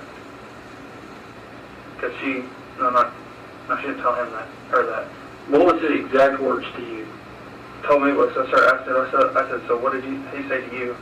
He asked me about the polygraph test and if they found my DNA on him, and that you slipped up and said that you're the last person that possibly seen him alive, and you caught it again and then said something else. That's exactly what he told me. Do you see any problem there? Do you see a problem there, what you're saying? If Harley said, I slipped up and said he's alive, do you not see some guilt in that statement? That he could have possibly done it? Yeah. Do you not see I it? actually do see it now, yes. Thank you for helping me out here. Okay, that's not exactly what I said. Hurt is far too trusting. He is willing to believe anything the detectives tell him, even if he knows it isn't true. Alright, what he's telling you is not what I said. Now, I did say something about that, but I didn't slip up. I was looking for a reaction from him. Yeah. Which I got the reaction I was looking for. Yeah. Now, there's been more talk than just this. It's been almost, 3 hours almost. Well, it's been 14 days since Marcus was last at your house. 2 weeks that you and Harlan's been together. I know he's done told Andrea. But Andrea, we don't think is capable of doing anything. So who's that leave? Me and him. Yeah. Although they say they don't believe Andrea was capable of harming Galecki, that did not stop the detectives from holding her in jail for several days. Now I'm telling you right now, after talking with Andrea, her stories are inconsistent too. We're giving you this chance. But your time's ticking. Do you want to say something you just don't know how to say it? Is that the problem? Well, I'm trying to, like, to make... Well, instead of sitting there thinking about it so long and trying to manifest some little story, man, just blurt out whatever you're thinking, just blurt it out. Because all you're doing when you're sitting there silence and all this, and giving us all your stuff, making me look bad. it's just making me look, sitting here wondering, well, what kind of damn story getting her here now? That's the only thing I'm thinking right now. Making me look worse. If this is a conversation, you shouldn't have to think about it. Yeah. The more you stop, the more you think, the more you try to build up a story, everything else, is the more inconsistencies that we're finding. Now, if I'd asked you right off the bat everything that you happened, you told us verbatim, everything else, and all the right stories, would have been done a long time ago. But we've not yet heard the truth. Not yet. And, I asked you earlier, what should happen to somebody that was involved in the disappearance or, of Mark? Yeah, you actually go to jail or get locked up in prison. No, that was not your answer. Your answer was, that's for someone else to decide. I can't decide someone's fate. Was your answer. And I'll be glad to play that back for you. Anybody else, everybody else asked the same question too? They should go to prison and pay for what they did. Yours, totally different. The detectives press on with their intimidation, twisting every comment Hurt makes into something that supposedly points to his guilt. Yours on the polygraph. How would you do on a polygraph? If I asked you on a polygraph, how would you do if I asked you the question, did you have anything to do with the disappearance of Mark Galecki, or are you withholding any information regarding the disappearance of him? Or do you have any knowledge of that? So how would you do on that question? And I said I probably don't know. Yeah, that's right. You said I probably wouldn't pass. Okay, if somebody asked me that question, I would pass. Everybody in the whole family Said they would pass. would pass except for you.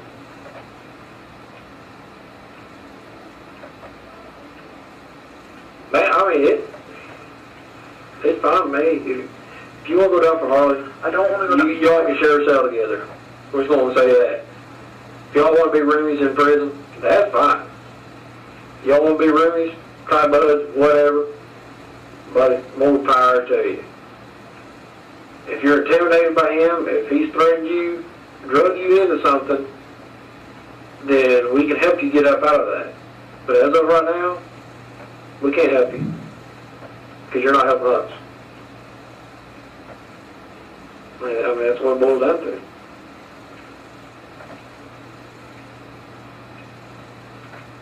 I know of his past. I don't care about his past. Now, I know what he's capable of, and there is a chance he could have done it.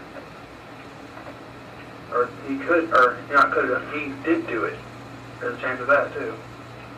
From what you're telling me. No, not from what I'm telling you, because I've not told you nothing. I've not told you nothing. What did he do to Mark? As for PlayStation game, I don't know. After he left, I don't know, truthfully, what Harley did. I honestly don't. He could have gone to bed, he could have gone somewhere else. He could have gone down to the Kangaroo. I don't know. Did Mark try to give you any money that night? No, he did not. Did he ask you if you wanted any money? No, he did not. You see any money in his pockets, wallet, anything? Not from what I seen. When I looked, because when he got up, I looked at his pockets and they looked like they were empty, and it didn't see he had a wallet on him. Why'd you look at his pocket? Because usually I look at people's feet before I look at him. Or usually when I look at somebody, I look at their feet first, and then I look up. It's a thing I learned from school. When you talk to somebody, they usually look at your So you're looking at his butt? No. When he walked past, on the side of his pocket, he had nothing in there. And when he walked towards the door, he didn't have anything in his pocket. Because usually, when... What about the baseball cap he was wearing? I don't know what happened to it. If he was wearing a baseball cap. Was he? I honestly don't know.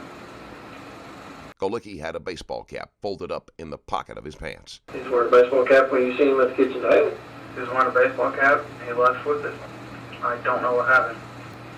I do not know what else happened after he left. Man, that's the thing. I'm done. Stop talking. You were trying to say something, I interrupted you right with it. Seems to me Harley may have talked to you into something, or did they ever talk to you into something you didn't want to do? No. Never. Never. He has never once talked me into doing something that I really didn't want to do, or didn't want to do at all. Okay. So you're going to go on record saying that Harley did not harm Mark, or you don't know if Harley harmed Mark? I don't know if he harmed Mark. Did you harm Mark? No, I did not. And you won't take a polygraph over this? Yes. Did Harley kill Mark? I don't know. Did you kill Mark? No, I did not. And why did you say kill earlier? Because that's what you said when you asked me. Nope. You were one brought up first. I never said anything about no one killing anybody. All we said was harm. That's all we said. But I did not kill Mark. I did not. Did you do something to Mark and not mean to hurt him? No. I didn't do anything to Mark to harm him in any way. Do you know of anybody that did? Not that I know of. Okay, well that right there was the most guiltiest thing you said all day. Not that I know of. Man, what did Harley do to Mark? I don't know what he did. Who else? You said you The only knew people, about. the only people that actually were in the kitchen that night were me, Stephen. Okay, maybe Stephen did it then, didn't he? No, the only people that were in the kitchen that night were me, Stephen, Mom, Mark, and Harley after he came. Okay, so your mom did something to him. No, she didn't. She wouldn't harm Mark in any way. Okay, so Stephen did and your mom didn't. It had to be either me or Harley, but I would not harm Mark at all. But you're saying it had to be either you or him. I wouldn't harm Mark. I wouldn't harm anybody for no reason. I wouldn't harm anybody at all. I believe that you wouldn't harm anybody without a reason. I wouldn't harm anybody at all. That's the thing. Deandra. She wouldn't harm him at all either. Andrew. Wouldn't harm him at all. Well, buddy, you just pointed the finger right back at yourself. Hurt is too stressed to see that the idea that he must be guilty because he didn't know what happened is as weak as it is ridiculous. How did I do that? You know, just remember your statement you just made? That leaves me and Harley. And I also told you that I wouldn't do anything to that guy's family. I don't harm my family. I don't. I do not harm my family in any way. Maybe you do. I don't know. I don't know you. I know you don't know me, but I don't harm my family. How am I supposed to believe that after you done lied this whole time?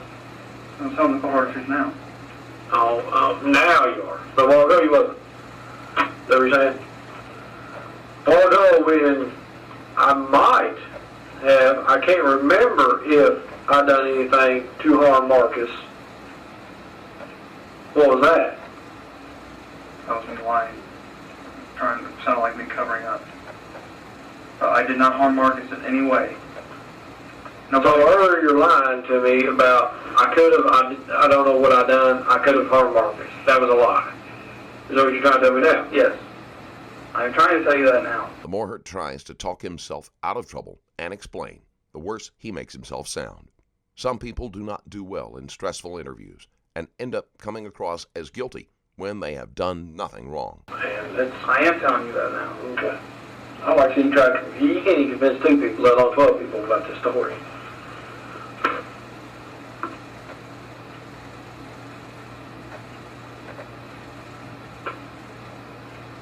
I'm telling you, you and Harlan going to end up bunkmates together.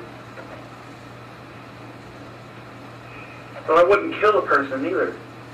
No, maybe, I don't think you would start out that way, but maybe... I would never kill a person. I would never harm anybody. Maybe not harm anybody, that's different.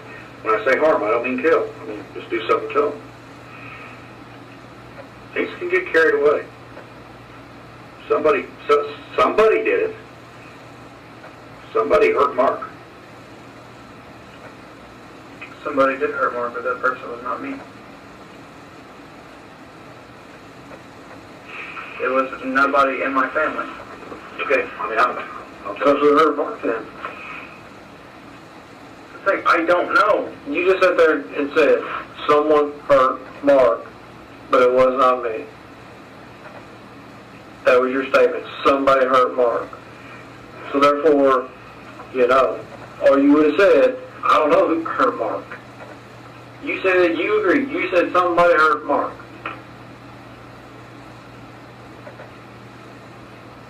Somebody had to have, or otherwise you guys wouldn't be in here questioning me right now. Oh, now we're backtracking. Now we're backtracking. Okay. We will probably give you a call for a polygraph, okay? Now, are you finished on it? I can't take no more of this. I can't either. That's what we'll do. I'm trying. No, you're not. Don't even say you're trying. We're gonna schedule you for a polygraph. We'll be in touch, all right? Okay.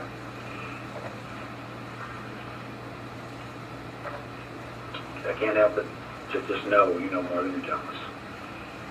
And I can understand you trying to protect a sister or a sibling or a parent. I can understand that. But it doesn't help Mark out. It sure ain't helping you out. For what? I'm getting your body language. Man, this could be Harley. Harley's one of Harley's friends. Tom? Has Harley got friends been coming over? He doesn't have anybody that's been coming over. Alright. Narrows it back down to you and Harley then. I don't even have friends that come over. So it really narrows down to you and Harley. How's that narrow it down? Because no one else is coming over to the house, so.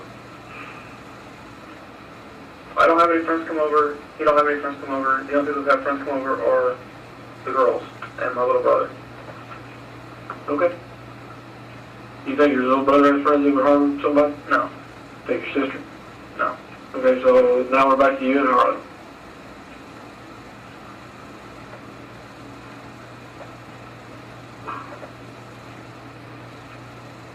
I will. I mean, honestly, I'm going to tell you this right now, and I really don't care if it pisses you off or not. But it's pretty pathetic that if you know something that you're not telling us, that shows you your true character. It's pretty pathetic that you would do this to your family, you do this to Mark, and do this to everybody else. It's pretty low. It's about low as you get. But I'm not covering for anybody. I'm not coming for nobody. I'm trying to help save myself. You've not done that so far. And I know that me saying I don't know and putting other information that I already know into that I know of into the investigation does not help at all. Information that nobody else should really know. Hurt is struggling to find something definitive enough so that they will immediately drop him as a suspect. Even if he did suddenly blame everything on Wade, he would be surprised how easily the detective could twist things to make him sound equally as guilty. I know that doesn't help. I was going to leave it at that.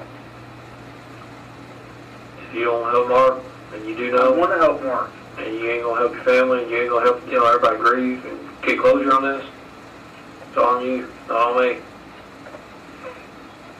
Your one's not going to be able to sleep at night, not me. Your one's going to have this on your head, on your chest for the rest of your life, not me.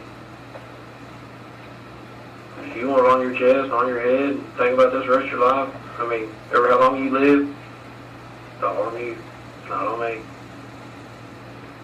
Tomorrow, Saturday, Sunday, whenever we solve this case, ain't on me no more. It's always going to be in the back of your head, it's always going to be on your chest. I don't want you to get it off. Only one way. Other than that, you're going to live with the rest of your life. You know, I can get it off my chest if I tell the truth. I understand that. Either you're going to live with it. If you want to live with something like this, man, it's called hearted. I don't want to live with something like this. It's already eating at me that you guys think I'm the one who me and other people are the one who did it. You already think I'm the one who did it because what I told you. I have no reason to believe otherwise.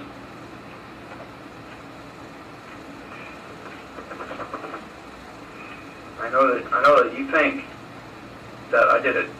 I have no reason to believe otherwise. I know that. Just because of how I've been and what I've been inconsistently telling the stories and not keeping what I originally told the detective right here. Because it's changed us so many times. You want to live with this? No. Get off your chest now.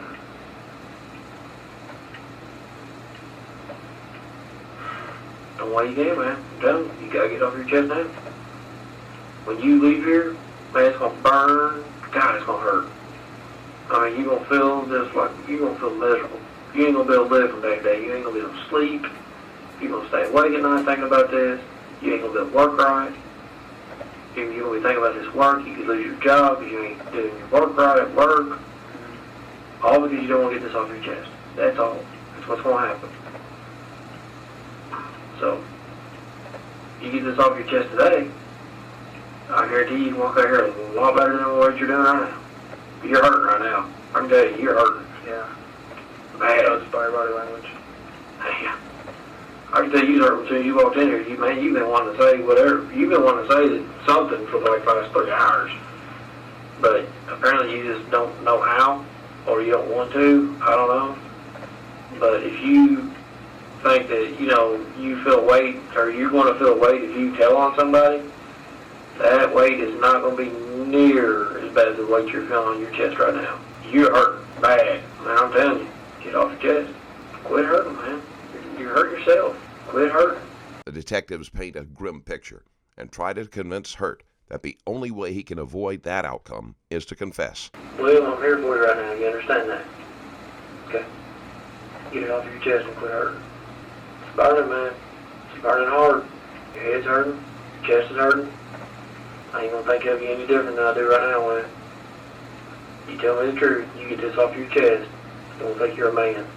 I might not agree with what happened, but I'm gonna look at you as a man and you manned up. Go ahead and get it off your chest, tell me what happened. Man, say it like however how you think you can say it. Don't look for words, just say it. Get it off your chest. I'm telling you, the way you get it off your chest is the way you want to say it. Get that weight off. Come on, man, breathe, get it off your chest. William, you're tearing yourself up right this second. Quit tearing yourself up. Let the pain go away. Get it off your chest. Let the burn go away, you understand? Tell me what you want to tell me. Get the burn on. I would never harm the man in any way possible.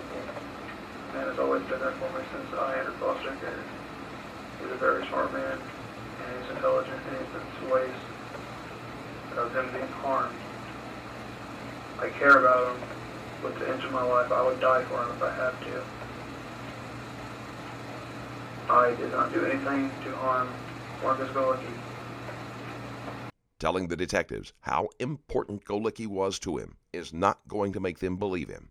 They have shown that they are convinced of his guilt, and it will take strong evidence to make them change their minds. For the person that harmed him, I honestly do not know. William, let me tell you something. You're going to feel the hurt, the pain that you felt just a while ago right when you was here and tell me that. Ain't nothing what you're going to bear here in a little bit. You're going to go through some pain, some burn. You're going to be so heavy on your chest, you ain't going to be able to stand it. You almost told me what happened. You almost told me the truth. And then you know what? You thought, man, if I get this out, maybe I'll feel better, but you're still hurting. That right there didn't make you feel no better what you just told me. Did it make you feel better? You can keep on pretending and saying these things. It's going to help you, make you think you're going to feel better. But the burn is not going to get off your chest. The pain in your head is not going to get out of your head. None of that's going to go away until you tell me the truth. And what you tell me right now, I believe you. The only person I believe right now that you would not intentionally harm Mark. Okay? Intentionally. A malicious act. Let's hear me out. However, something's happened to Mark. You know, man, I'm telling you, you've not felt pain yet. Until you wake up with this for the rest of your life, every day, you've not felt pain. You've not felt the grief. You've not felt, man, I can't go to everyday functions. I can't do this. Relationships the rest of your life. Being around girls, everything's going to be affected by this right now. You're affecting your whole life right now. Man, I'm telling you, get it off your chest and we can get through this. All three of us together can get through this. But right now, you're trying to lay all the burden on you. All this burden is on William. If you let us know what's going on and you tell us what's going on, man, the burden will be lifted and it will not hurt that bad. It will not hurt. Nobody in the house, not my dad, not my mom, not any of my sisters, me or my brother, would harm anybody or that man in any way. So who did? William, get it off your chest. Get it. The only person that would... Wait, no, William. No. Don't go there. You're going to sit there and what you're going to do is you're going to give me another sentence and you're going to feel a little bit of stress relief and that's all you're getting ready to do. And I'll go right back to what I'm doing right now. And you're going to feel the pain again. Because I can keep turning the pain on, I keep turning it on, I keep turning it on. Or I can relieve the pain from you. But you're called, you feeling this pain that you're feeling right now? No, I don't. You want to feel the burn? I have a hard time breathing. No. Yeah. You're having a hard time breathing, you're having a hard time sitting there, you're hurting, buddy. You're the one that's making this on yourself right now. You're doing this to yourself, you understand that? I'm not doing nothing to you. I don't have a lighter sitting there burning you, but you're feeling like you're on fire. You know what we want to hear. We don't want to hear none of that other stuff. You know what we want to hear. And The detective sums it up when he tells Hurt he knows what they want to hear. Unless he is willing to say what they've decided to believe, they aren't interested. even if Hurt is telling the truth. If you want to keep on hurting yourself and hurting your family, you can keep on giving us those runaround stories. But the only thing you're doing is hurting yourself. And you're dragging yourself through hell right now. For no reason. No reason you're doing this to yourself. So this doesn't make sense to me. Why do you go through so much pain right now? Just to try to hide something. And why would you do that? I don't know. I've always had the tendency to put people before myself. Well, this is the time you need to man up and you need to put yourself and your family. This is the time you need to think about the outside picture. Because what you're doing right now is you're going to keep this bottled up, and I'm telling you, you're not going to be able to function.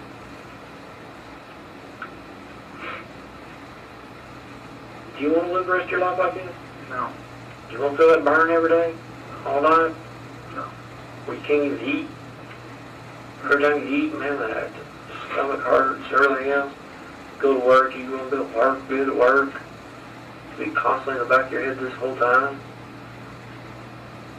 I mean, if that's what you want, that's what you're leaning toward.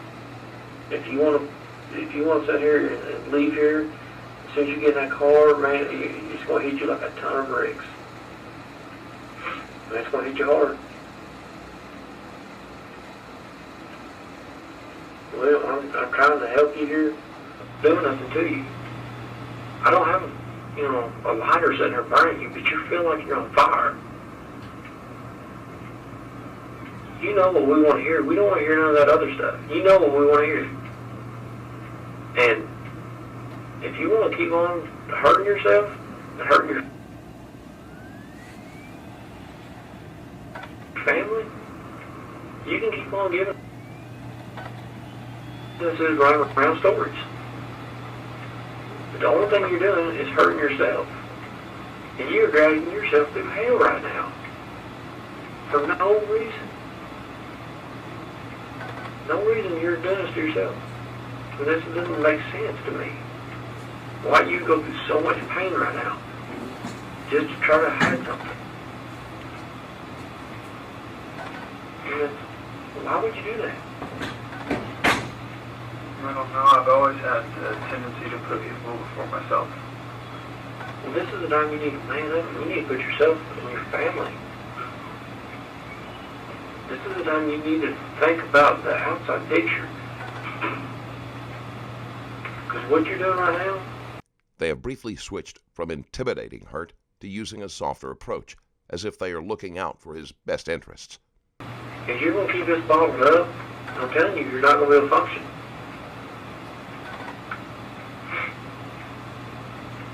Do you want to live the rest of your life like this? No. Do you want to feel that burn every day? All night? No. Where you can't even eat? Every time you eat, man, that stomach hurts, everything else. Go to work, you want to be at work, be at work. Be constantly in the back of your head this whole time. I mean, if that's what you want, that's what you're leaning toward. If you want to sit here and leave here, as soon as you get in that car, man, it's going to hit you like a ton of bricks. And it's going to hit you hard. Well, I'm trying to help you here. I know you are. And I'm going to tell you, if you tell me the truth, and not this runaround story, man, you are going to sit back and you are going to feel that this whole room right here has been lifted off your chest. Until you tell me the truth, you tell me what really happened, you're going to have the weight of the world on your chest, and it's going to hurt. You ain't going to be able to breathe right. You ain't going to sleep right. You ain't going to be eat right. You're not going to do nothing right. Now, you want to go back to normal life? You want to go back to the way it was about a month ago? I do. Okay. 3 weeks ago wasn't good. Actually, 2 weeks ago was not good. Your attitude's changed. Your demeanor's changed. Your body's changed. Everything. Your whole outlook on life has changed in the last few weeks. Because there's reasons for that. There's a reason why you're acting like you're doing right now. There's a reason why you keep tearing up. There's a reason why that burns on you. There's a reason why you're thinking like this.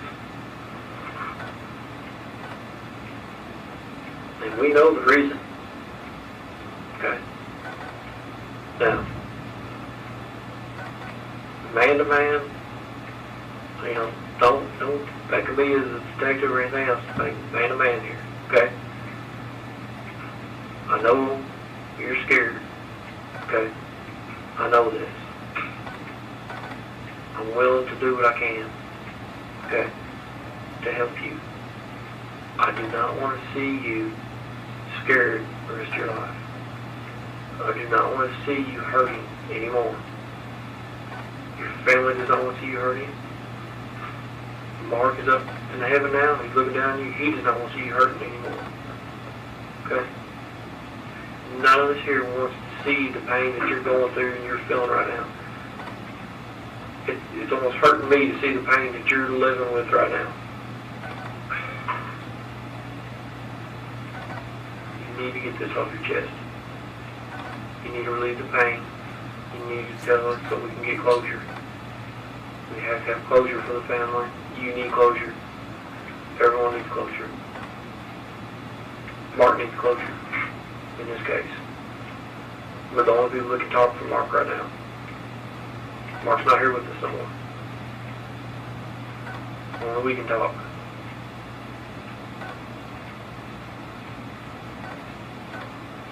What happened with him?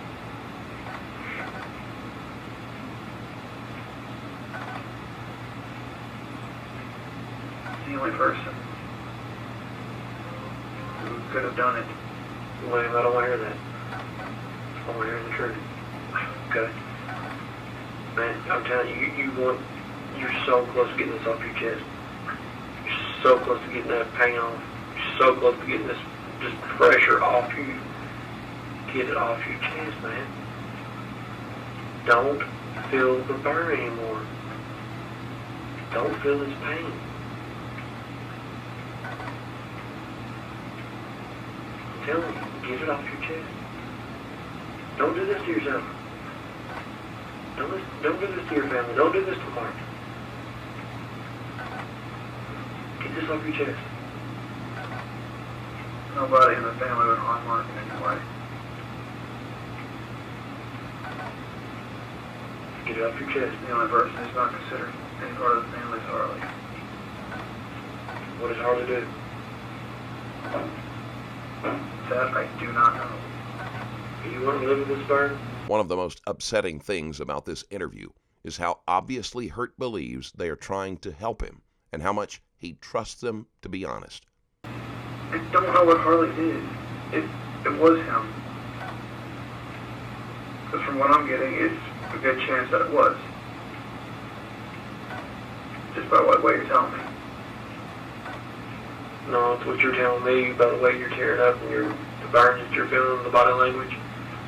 You're telling me. You're telling me it's Harley.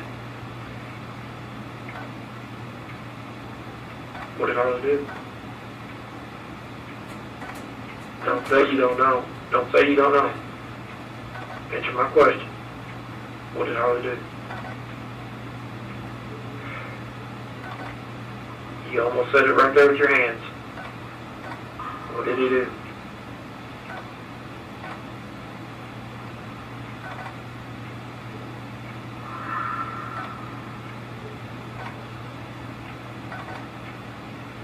Did Harley make a mistake?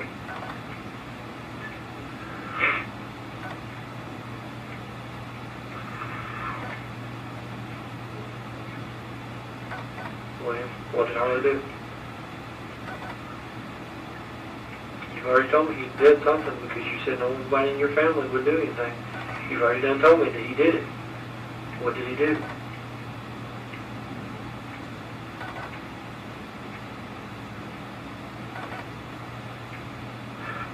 I heard someone walk out the back door when I went to go down. And then what? I heard the door close, and then after Mark left, I went to lie down. I heard the door close. Then when I went to get about to pass out, I heard another door close. Well, open up, close again, and I passed out. Okay. I don't remember anything. Let me ask you again, okay? You're starting to feel a little bit of relief, ain't you? It's a little burn, right? Okay. You want it to go away? You want it all to go away? Because right now you're just, like you just took Tums. Do you want this pain to go away? Yes. What did Harley do? Don't know. After I heard the door close for the second time, after someone looked at the door, Did the van leave the house that night? I said after the door closed again, I fell asleep. After you heard the first door close, did you hear the van leave? I heard the vehicle start up. What vehicle was it that started up? They all started the same. From my room. Sounds exactly. What did Harley do? You don't know.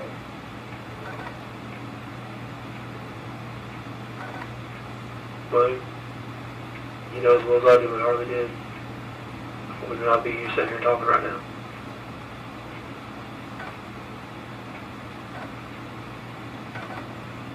Harley made a mistake.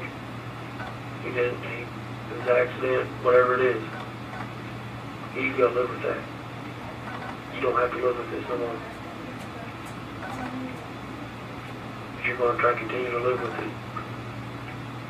You can't handle this on your own. You cannot do this by yourself. I'm gonna tell you right now, you can't do it. You think you might be big, tough, you ain't gonna be able to do it. This is something you've never experienced before in your life. You said that earlier. Yeah. You've never been through this before. Never have. And I hope you never go through this again. But right now you're in the middle of it. And you're feeling it. You're living it. You're smack dab right in the middle of this. If you want to continue to live this every day, then leave me hanging where you're leaving me hanging right now. Hearing the doors opening and closing isn't going to be enough to satisfy the detectives. Man, I'm telling you what happened. What did Harley do?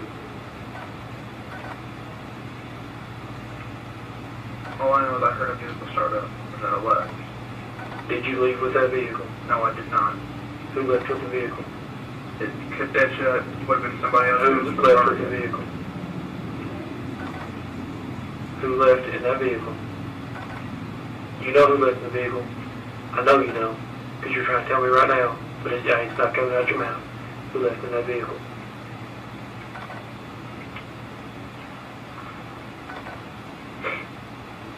Who left in the vehicle, William?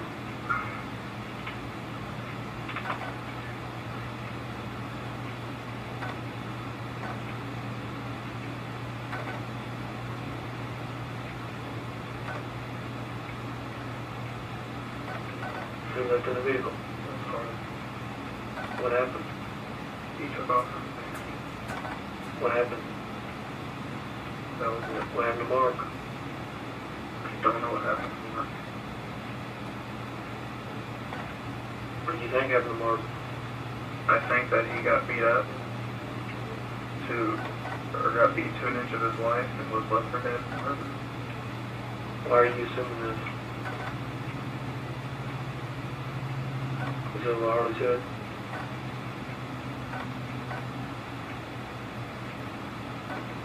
Did Harley say he beat up Mark? Say yes. You nodded your head. Did Harley say he beat up Mark?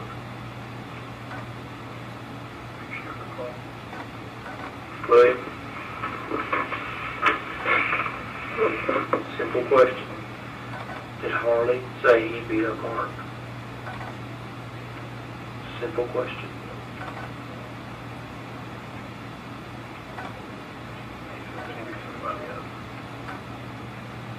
What else did he say? That's all that he said. William, where does the river come into play? You just said he got beat up and thrown in the river. Where does the river come into play?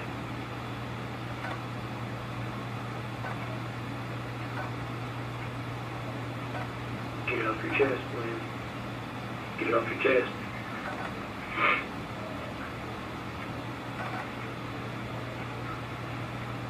Man, you said earlier, listen, hey, you said earlier you'd do anything and you would die for Mark. Did you not? I'm sure Mark would feel the same for you. He would die for you. From what we know about him, from what I've gained, this whole investigation, Mark cared about his family. And you was part of his family. I'm not asking you to die for Mark. All I'm asking you to do is tell me the truth of what happened. That's all I'm asking of you. Very, very simple. Little as that right there. I'm not asking you to die for nobody. But if Mark was in here, and you was the one that we found in the river, I guarantee you Mark would tell us every detail without asking. I guarantee your family would be right there and tell us everything. You want the same thing. You want us to solve this. You want us to do this. I'm telling you right now, if you're afraid of Harlan, Hurt has reached the point where he is willing to say or believe anything to make this stop. don't be. We'll take care of him. I think, honestly, that Harley coerced you and made you go with him that night. If that was the case, I cannot remember at all. What did Harley do to Mark?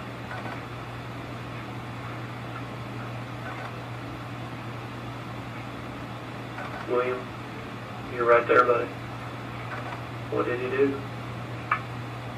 You gotta think about the other way.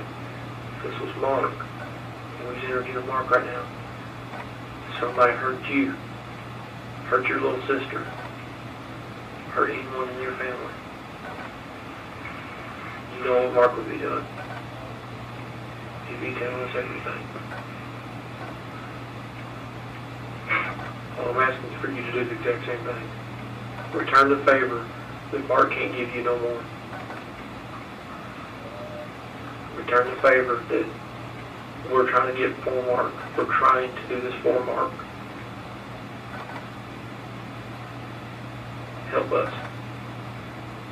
Now get off your chest, man. Hey, you're there, okay? You're there.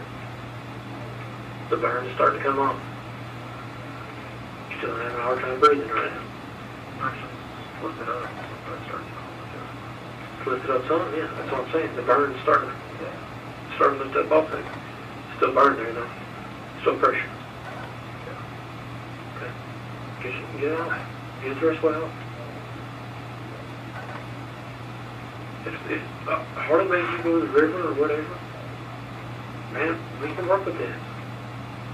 We've got to know. That's the thing, though. I don't remember anything. We got to know what Harley did tomorrow.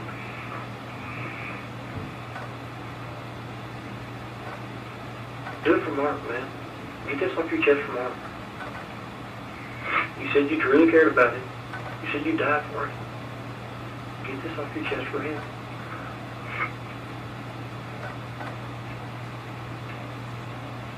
I cannot remember if Harley made me go. Or coerced me into doing it. That's what I can't remember. Okay, what did Harley do to Mark?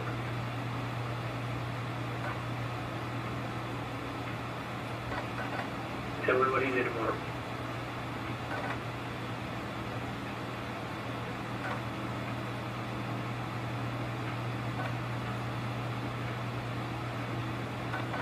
Okay, do it for Mark. Do it for you. Do it for your family. What did Harley do to Mark? We have got to do something, or Harley might hurt another person in your family. Protect your family. He's there with you. Who is the one that hurt him? Wasn't me. Was it Harley? Yes. Where at? Hurt isn't able to resist the detectives and chooses to make Wade appear guilty. Mom. What did he do to him? How'd he hurt Mark? He beat him up. And then what? Started him in the river. Where'd he beat him up at?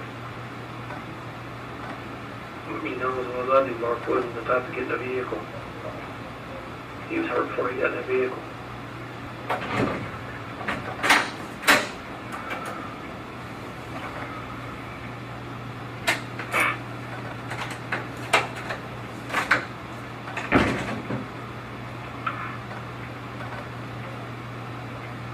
That dirt from the river. In your shoes. It's the same shoes you was wearing that night, wasn't it? That's dirt from the riverbank. Your shoe prints are down there by the river.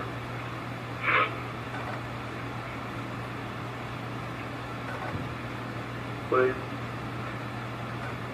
did you make a mistake? No. I didn't. Who hurt Mark? Harley. How did he hurt him? He beat him up. We both know Mark was not just beat up.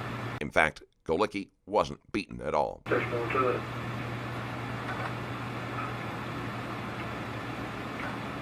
What else happened? How many times did you hit Mark? None. Did you choke Mark? No. Harley? Don't remember. William? You keep looking at your hands. You touched Mark. The scars on your hand, those fresh cuts that you had, your hand was swollen up. You hit Mark.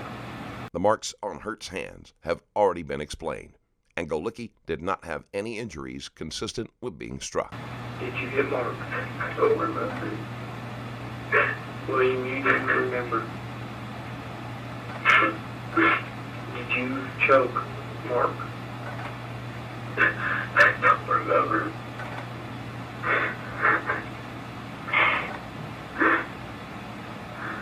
William, I want to ask you again.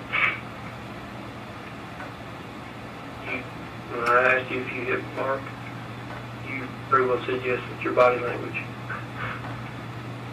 If you made an accident or if it was a mistake, and you was messing around or you two was playing, and things went south, I need to know every single detail.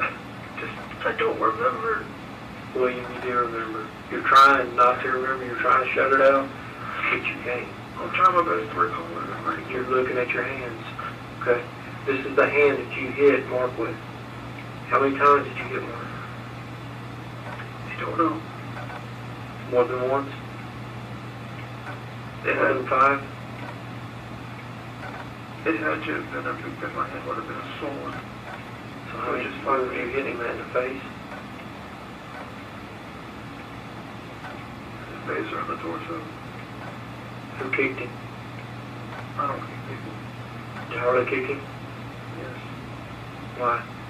I don't know. Was he laying on the ground then? Yes. Who is the one that choked him? Wasn't me. Was it Harley? Yes. How did he choke him? His hands around his neck and choked him up. Do it to me. The way that you seen Harley do it. Did it like this. He choked him out like that.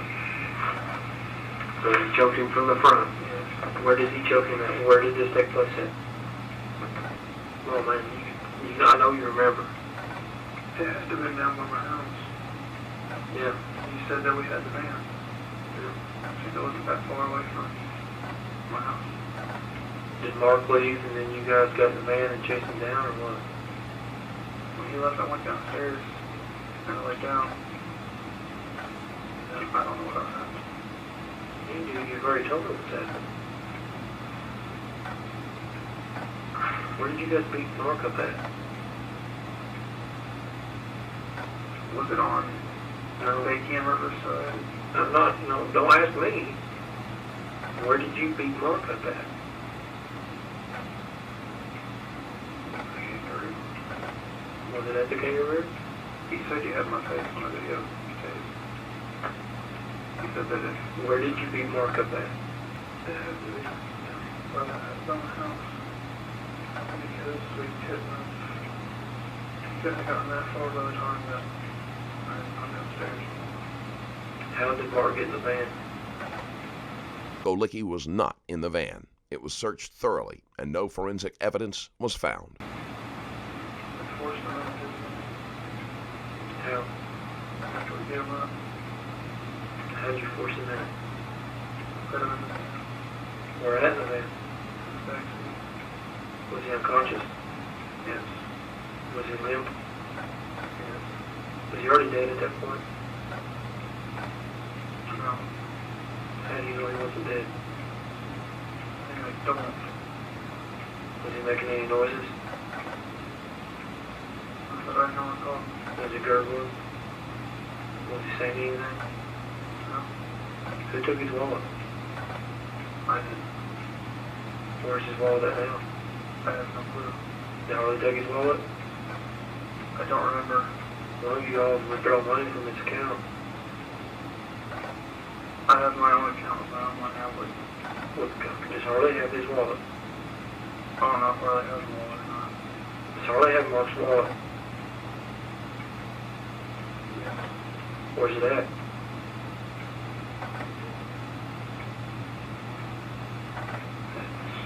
Probably hidden somewhere in his room.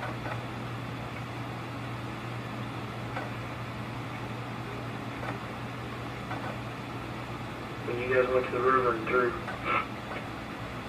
Marcus in, was anybody else in the van with you? Was Andrew in the van with you? No. Was Deidre in the van with you? No. How did you guys know where to go? Who else was in the van? I don't remember. William? Who else was in the van with you? There was you, Harley, Mark. There was someone else. Who was driving the van?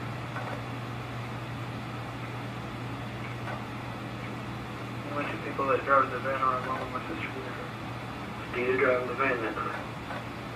I don't remember. William? Honestly, don't. William? You remember everything about that night because that was probably the most weirdest, importantest night in your life. You'll never forget this night the rest of your life. You'll never forget any detail of this. You can tell me everything. You can take me right back to the spot where you guys did this. You can take me everywhere. You can tell me where you threw him at. You can tell me everything. You are trying to withhold it. Who else was in the van that night? You can look back in your mind. You can picture this. You can remember looking who was in that driver's seat, who was driving that van that night.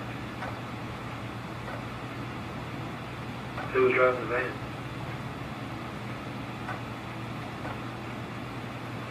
Do it for Mark. Who was driving the van? Deidre drove the van. Where was you at in the van? On the front. Where was Harley at? And one of the cabin chicks. Where was Mark at? In the back. In the back where? Laying on the back seat. He was already beat up at this point. What was you all thinking? Well, why did you guys do this? I don't remember. Did you do it for fun? Did you do it for robbing? I don't remember. Y'all did it for a reason. Would you just spur of the moment kind of fun thing or what?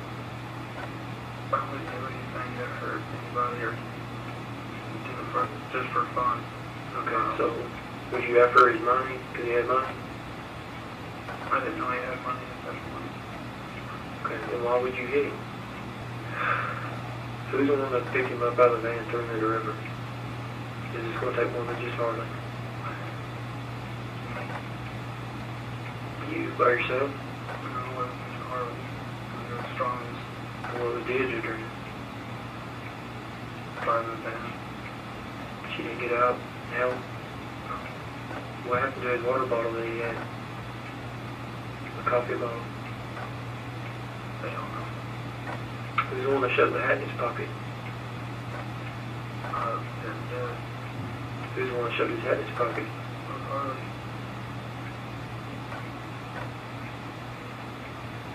Are you sure? That was me? No, I said, are you sure? Yes, I'm sure. How'd he do that? Took the hat, wandered up in his pocket. Which pocket did you put it in? His right one. Point. I got pants on. Point to what pocket the hat was in. Front right pocket. Okay.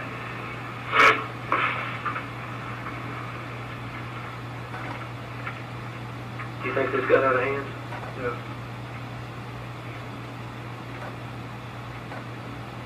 What did you guys have to gain from this? Did it make you feel better that you actually killed a person? No, it's horrible. You realize you killed someone?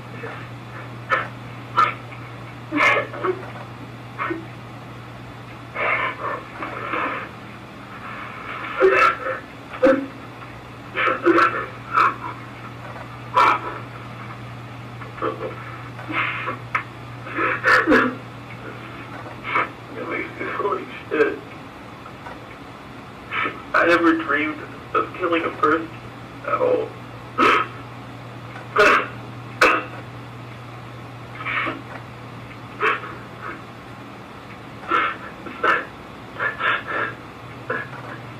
I didn't think I did it. You not want to believe you did it? I don't want to. I don't function that way. I would never hurt anybody, just for fun. I would barely hurt somebody if they made me mad. But you hurt Mark.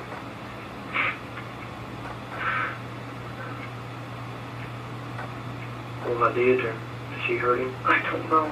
Did she punch him? I can't recall. Did she kick him? No. It wasn't her. Who was it then? Just you and Harley?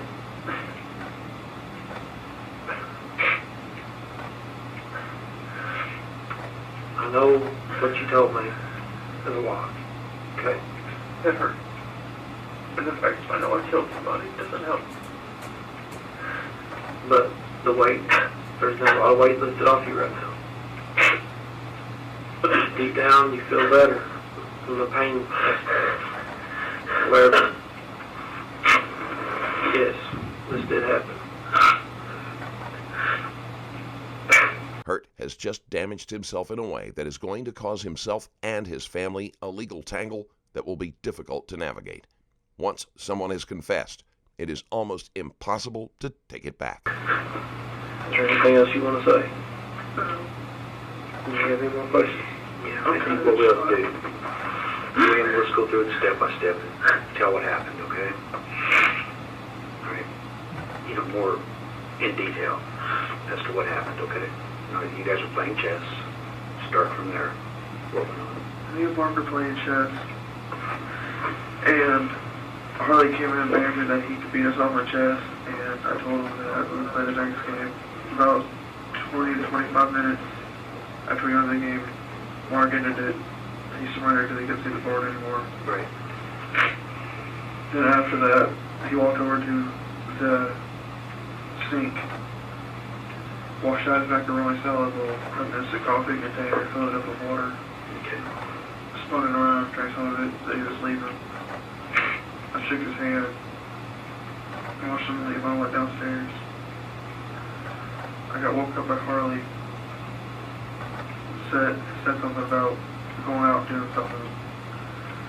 We got in the van, Deidre got in the front seat, and you see Mark out on the street. We beat him up, tied him up, put him in the van, took him down to the river, shoved his hat in his pocket, discarded the water bottle, instant coffee bottle, whatever it was, and threw in the river. Me and Harley. Okay. Let's back up. When you came up on Mark, do you know where it was? No. Which way did you leave your house? Do you recall? towards the west side of town, towards 41. Okay. How far did you get? Not that far. Did you make it to Weinbach? Yes. Did you go past Weinbach?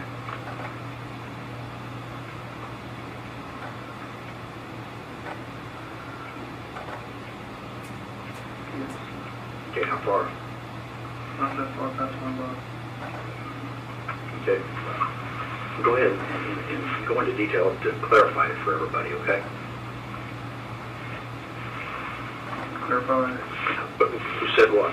Let's go do something. Harley said let's go do something. Right, you got in the van, you drove past Weinbach. You saw Mark. And what was said?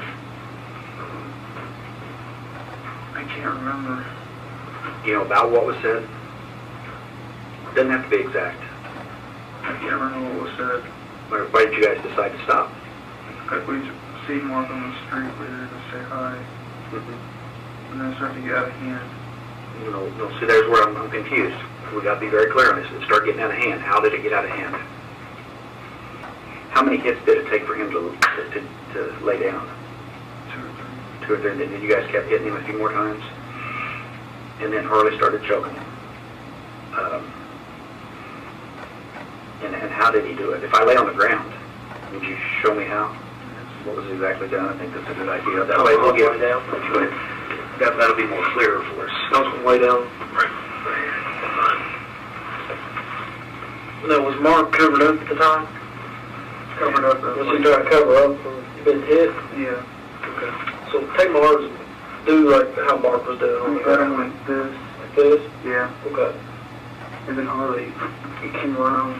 It was beside him, or did he get on top of him? I know I choked him, but I don't know how he did it. He used both hands like that? Yes. Okay. And then what was Mark doing? Was he He was sitting there struggling for air, and then he just passed out. passed out? Okay. And then, say I'm laying here and I'm passed out, and when did he start kicking? And he kicked him like 2 or 3 times. As our Sure, show showing where? where. Where was he standing when he kicked him? Now, are we on the right side? Are you sure that Harley was on this side of Mark, or was he on that side? I don't remember. Okay, go ahead. Okay, you don't remember. He started kicking him at one of the sides really hard. Now, you went like this, like a stomp. Was it a stomp or a kick? It was a kick, and he started kicking him at his side. Why don't we, is that way or this way? That way. Okay.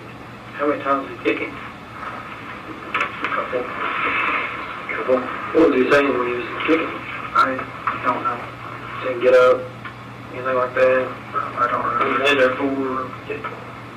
Like then what happened? He's down, he's unconscious. Golicki was in good health and would hardly have let 2 people attack him without fighting back. His body had no injuries that fit Hurt's story, and Hurt and Wade should have also had marks where Golicki had fought back. Then what'd you guys do? And we got scared, and then we picked him up, put him in the van. We drove down the river.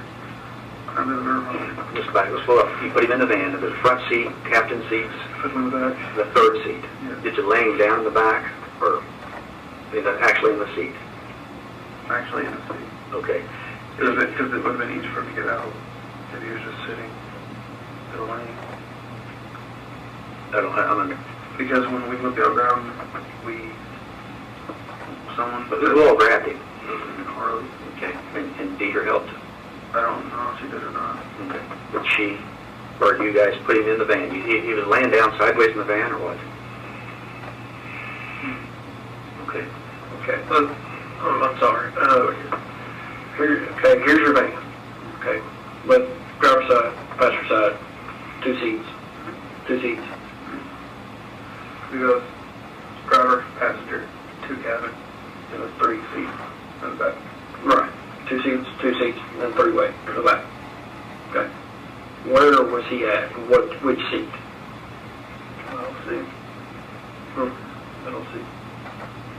The middle seat. In the back? Yeah. So he's on the 3 bench. Yeah. Setting up or laying down? Sitting up because I need you to get him out of the car. Okay. Now, earlier you said something about tying him up. Where did that take place? In the van. Okay, with what?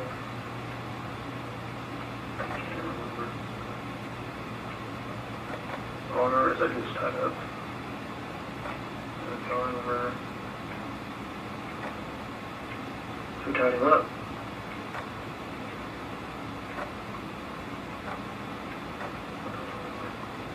William, who tied him up?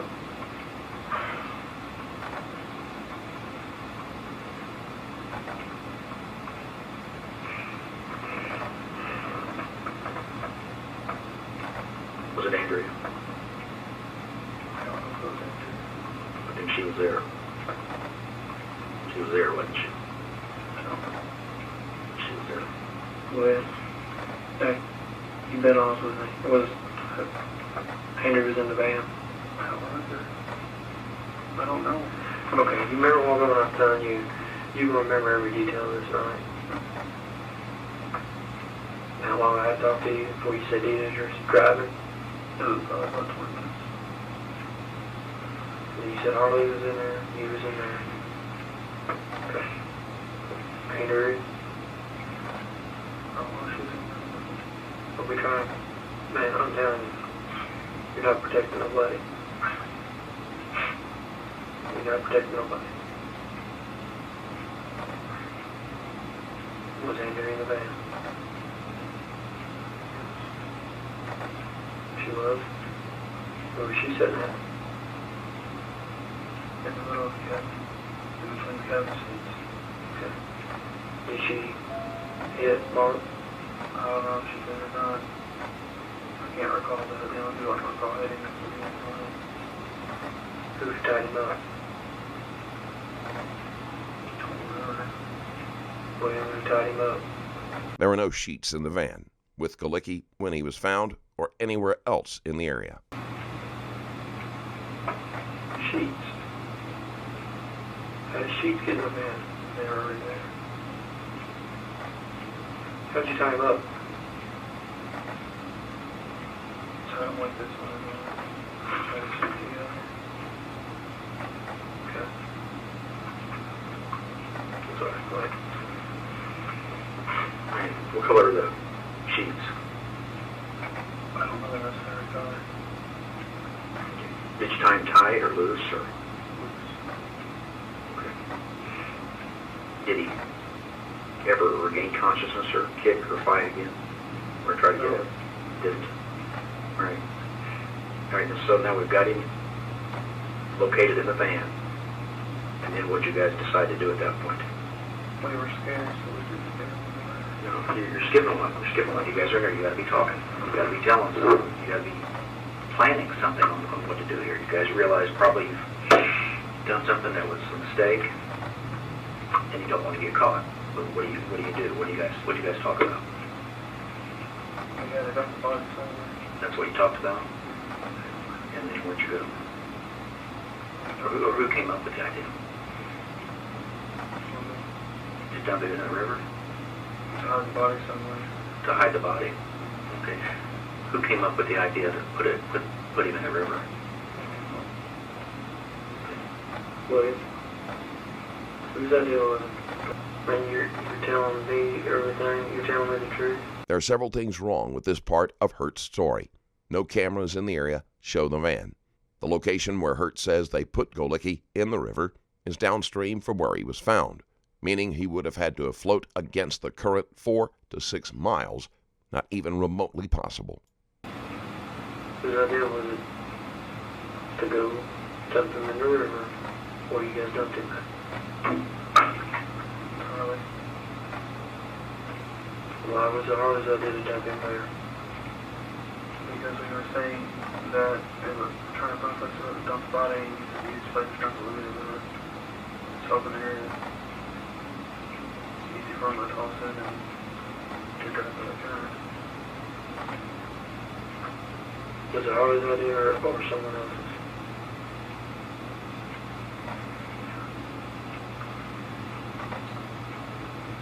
Whose idea was it to take it to the river? It wasn't mine. I want to ask you, whose idea was it to take it to the river?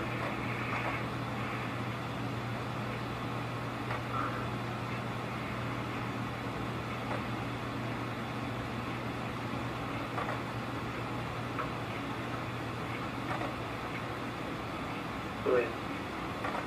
Whose idea was it to take him to the river? Why was it your idea?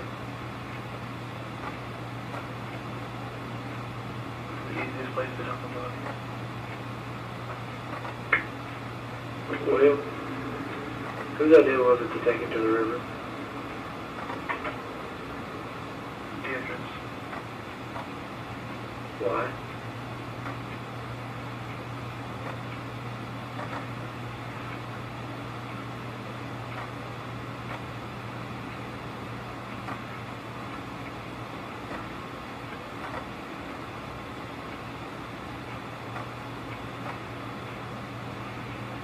Why was her idea?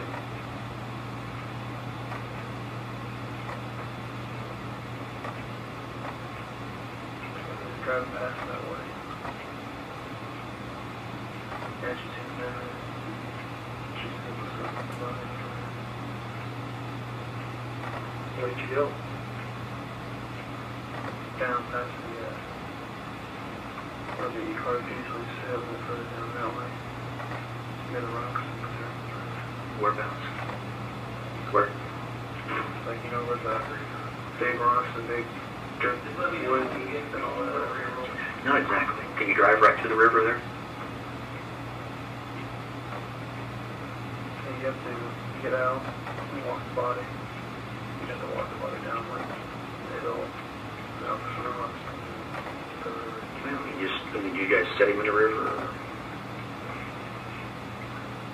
push him off, or did you get in the water yourself?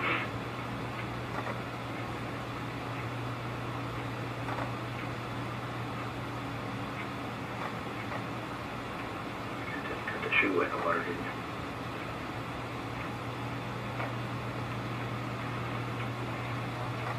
Well, how far did you go in the water to push him in?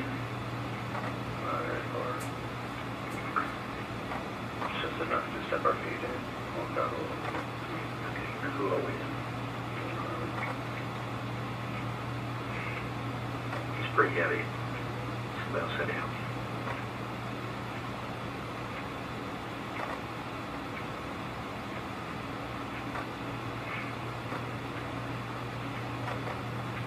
Wait, who else out?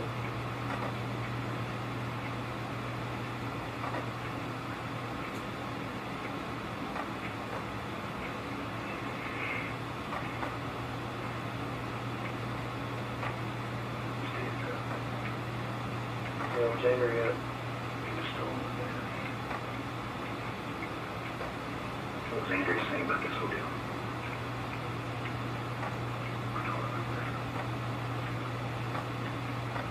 What was she saying? You remember? You remember every detail of that night?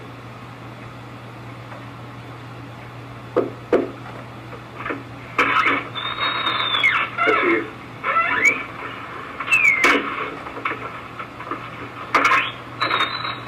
What was Andrew saying?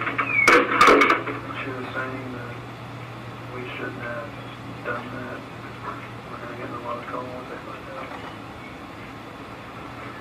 You expect us to find out?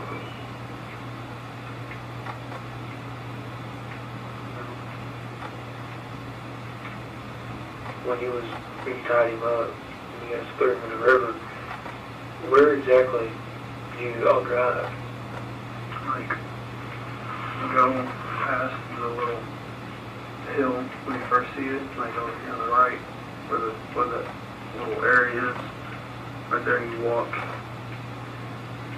down that, like you walk, you see the little steps, and you go down more, you see where the balls are. So you were talking about the plaza down there? Mm-hmm. Okay. We drove past that. Now that they think Hurt is confessing, the detectives are suddenly willing to believe everything he says. And we're like, we stopped right where like it meets like that little driving it, like the top part of the thing meets the bike trail, I guess you'd call it. We got out there and we walked down those little humps of the rocks under the cave. We did that. And we walked towards the river. We got in the river and just put them in there. Was he untied or was he still tied up when you threw him in the river? He was still tied up? Okay. So, I'm just trying to get this clear, like where you threw him in the river at. The plaza's down here. You got like the ramp coming off this way, and the ramp, you know, you go in this way, come out that way. There, the second ramp's right down. It's this way. Okay, so like as you're coming up, leaving out of the plaza, off that way? We can make usually the way we use like the whole house will take us go to the river when the fire shows there. Mm-hmm. We'll go down the ramp that goes this way and we'll park. Okay. But we went down that ramp. We didn't go down that ramp. Mm-hmm.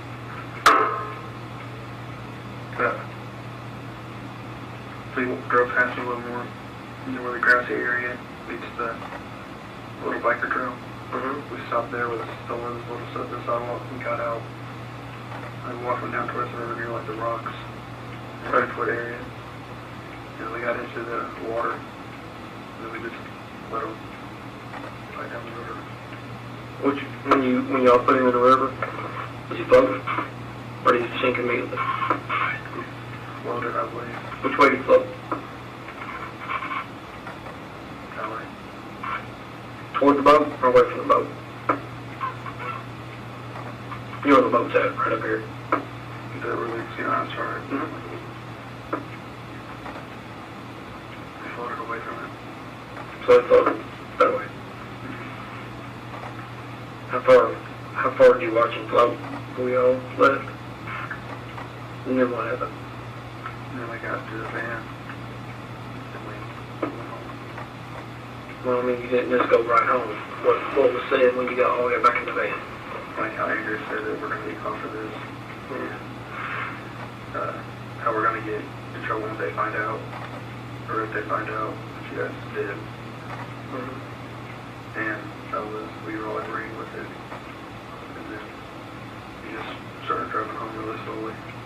So you all try to come up with the same story? So what was your story that you was going to tell? The one that I've been telling you guys, constantly changing up. That he was there Saturday night? All that? Okay. Did you tell your mom?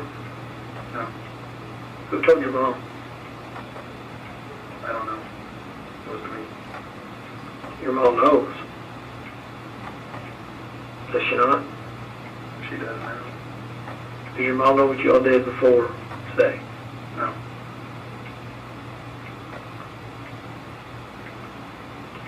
William, I got a hard time believing that. Okay? Because she's the one that came up with the Saturday as the last time he was at the house. Okay? Obviously he wasn't there Saturday. Yeah, because what you told me in the car, he was somewhere else. He was in a river. Yeah. Okay? So he could have been at your house on Saturday. How did your mom find out what happened? Who told her?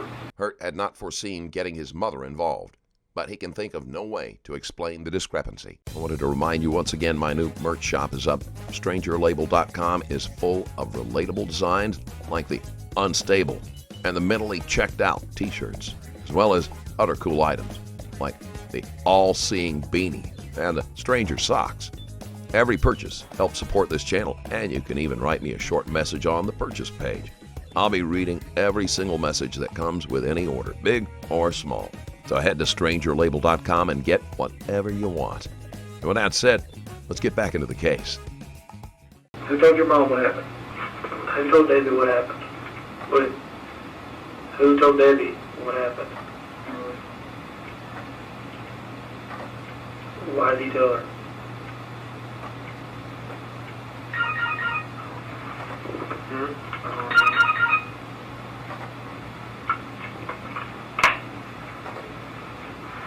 What did he say to her? He just said that we've seen Mark along the way when we were going towards 41. That's my thought. We got said hi, they said out of hand. you there when he was telling Debbie? So how do you know he's the one that told Debbie? What was going on? I had just walked in. So you was there for a little bit of it? Yeah. Was anyone else in the room? Did she ask you about it? No. I have a hard time believing she did not ask you about it.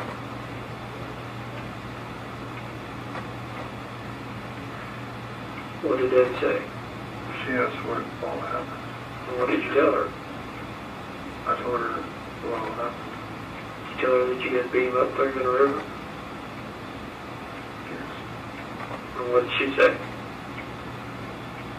I don't recall. Well, what did Debbie say when you told her what you guys did? Pat, we're going to get through a lot of trouble for this. And she didn't want to be a part of it. Why is she trying to cover up for you guys? Because we're kids. Did you ask her to cover up for you? No. Who asked her to cover up for you guys? I don't remember. What do you do too? Who asked Debbie to cover up for you all? Harley. What did she say? She said that if anyone asked, tell them that it was Saturday. And Debbie said this.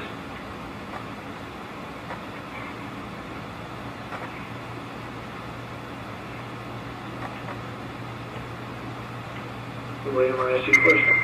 Is this what Debbie said? She didn't say that. And what did she say then? She said that she'd have to notify the police. All that stuff, she said she'd do it the next morning. And why didn't she notify the police then? I don't know. Obviously somebody talked her out of it. Does your dad know what happened? No. He barely does remember how it works. So the only person that knew about you guys killing Mark was who? Give me the list. You know, people that knew about us, Mark, me, Andrea, Carly, Deidre. And Debbie, of course, if you guys told her. Right? Right. Did you say Debbie in your list then? No. Okay. Well, Stephen don't know. No. And like I said, and Karen. Karen, Yeah, I don't know whether Karen's your sister, my little sister. your biological sister. So Stephen and Karen don't know. Was Debbie with you all that night? No. Who's cleaned the van since this happened? I don't remember cleaning the van last. Yes, you do. Who cleaned the van last? I don't remember. Did Debbie clean the van last? It was either her or Deidre. Even if the van had been cleaned, it wouldn't have been enough to prevent the forensic team to find traces. Because they're usually the ones who drive the van. And you and Harley didn't clean the van. No. So did Deidre or Debbie? And Deidre's the only one that has a driver's license, right? Yes. So that's why she was driving? My mom has one too, but she Right. didn't go after that. So it's just you, Andrea, Deidre, Yes. Harley, and Mark in the van that night. How all the mud get in the van? I don't remember. So they cleaned the mud out. I don't know. Did you guys clean the van that night?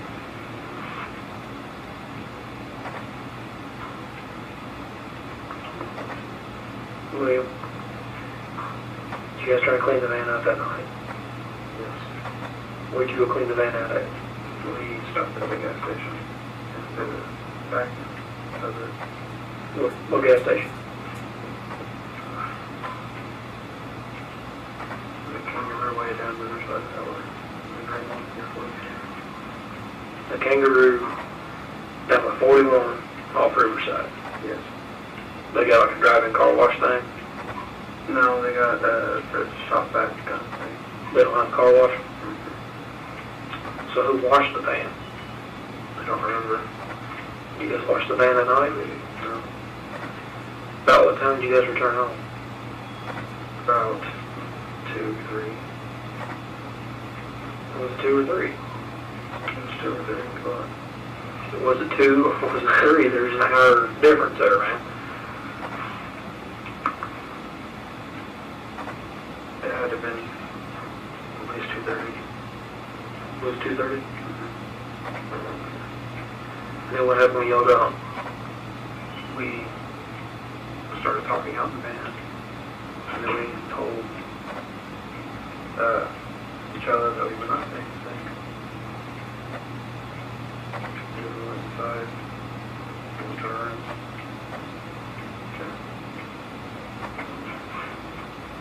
And when did y'all tell Debbie?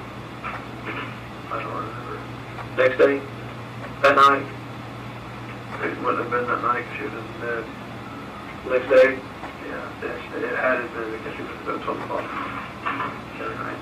Okay. So the next day began. Do you remember exactly what night this was? What day it was? What day? Mm-hmm. No. Was it Thursday the 14th?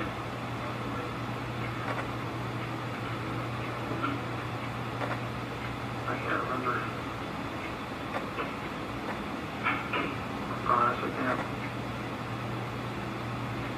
Judging by, I really hate to kind of like a judgment of, Father's Day was Sunday. Yeah. Do you remember how many days it was before that? You told Debbie? 2 or 3. Okay, so probably Friday.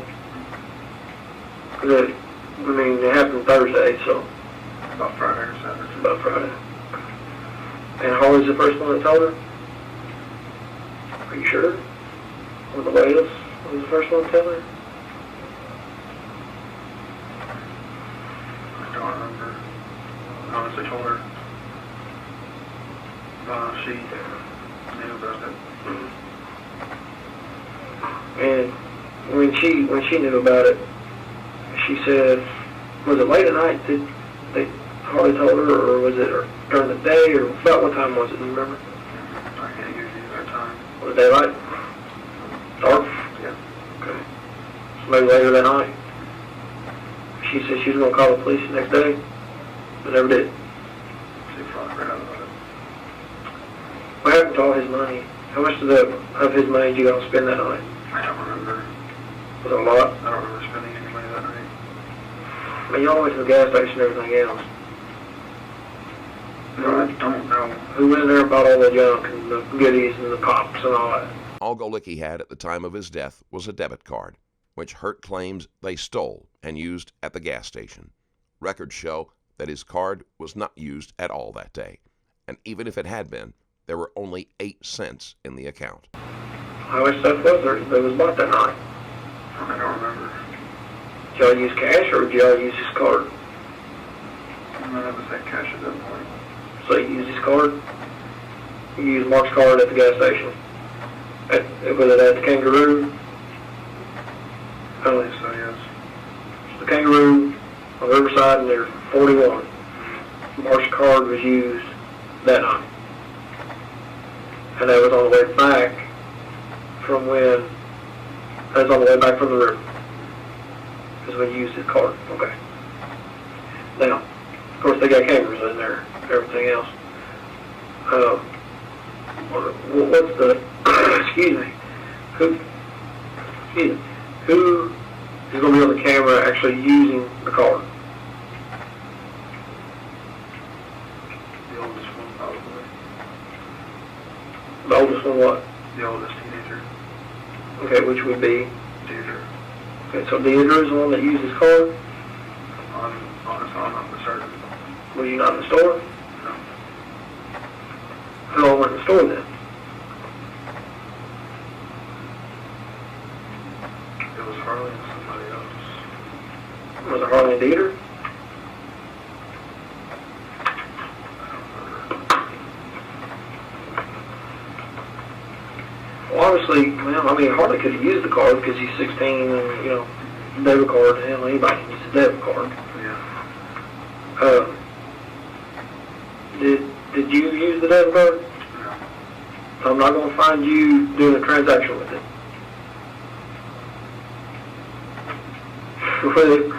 Am I going to find you on camera using that debit card? Most likely not. William, am I going to find you on that camera using that debit card? From what you told me, Hurt is not struggling to hide the fact that he used the debit card. He is nervous because he knows none of them will be on the camera at all. you said you have me on camera. Yes, you found me on camera. Using the debit card? Yes. You told me that you found me on camera. William, don't worry about what I said earlier. Well, I'm asking you now. Am I going to find you on the kangaroo, on the video camera, using Mark's debit card? Yes. How much did you purchase? $30 worth of stuff. What was it? It was like drinks, chips. Junk food? Yeah. Candy? Okay. Who all went in the store? It was me. Harley. And? Andrew. And? All four of us. All four of you in the store? So when I look at the video, it's going to show all four of you in the store, getting stuff, doing everything, and then you are the one that actually swiped the card. Did you sign? Or was there a PIN number? Well, on a debit card, you can use it as debit or credit. Mm-hmm. So you can hit the red button and use it as credit. Yeah, and you can sign it. Did you sign it? I don't remember. William, did you sign it? I'm being dead serious. You sign your name? I don't remember. William, did you sign your name? I'm being dead serious. I don't remember. Who else would have signed it? Any four of us could have signed it. Well, they're not going to let Andrew sign it. I wouldn't think. I mean, She's 16 as well. right, but I mean, if you swiped it, you would be the one signing it. Right? Yeah. That makes sense. So did you sign it your name, or did you sign it Mark's name?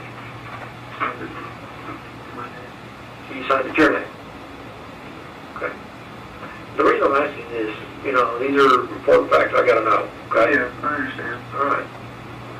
Now, you got to go to the gas station, you buy the stuff, it's getting late. You buy all the stuff, you do all that, then you come back to the house. Okay? When you get back to the house, you're all in the van, talking about what happened. Then what happened after that?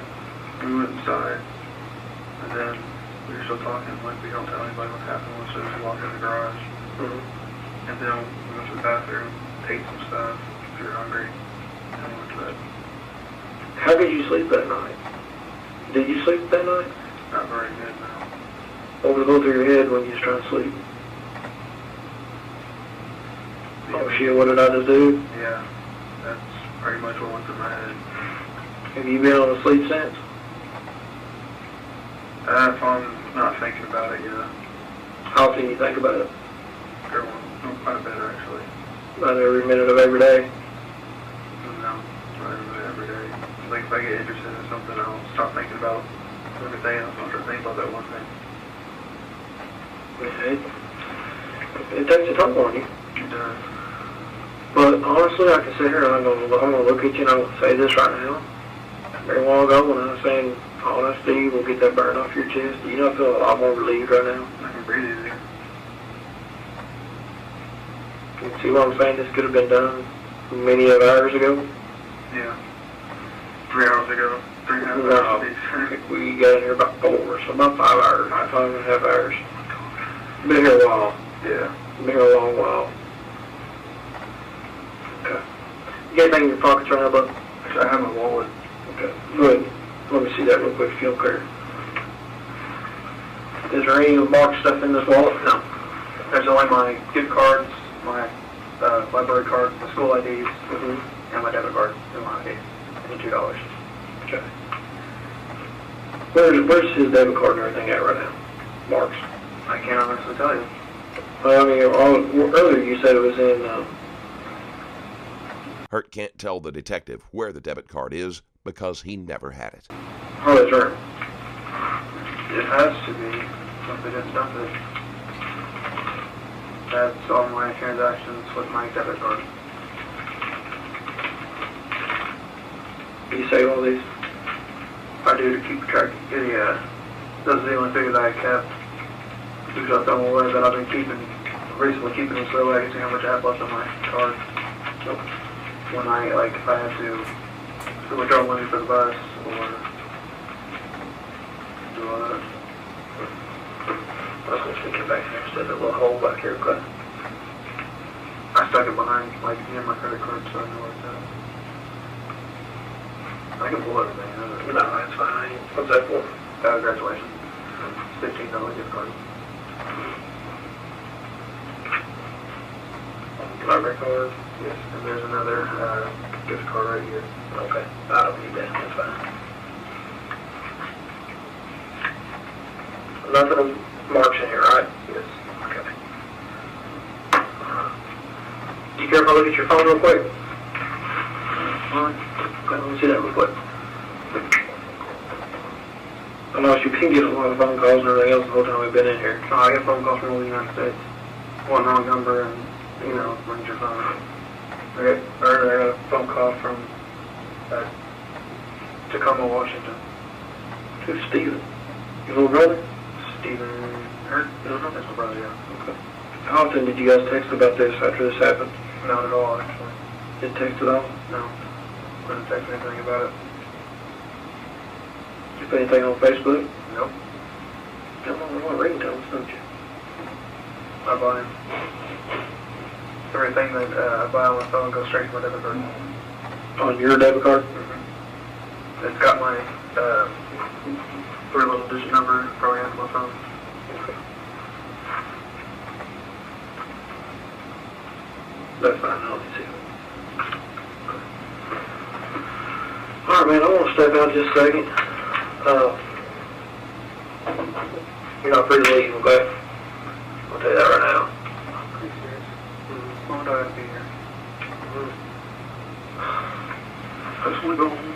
I know you do. I can work tomorrow. You may end up. You want to take your phone with me, okay?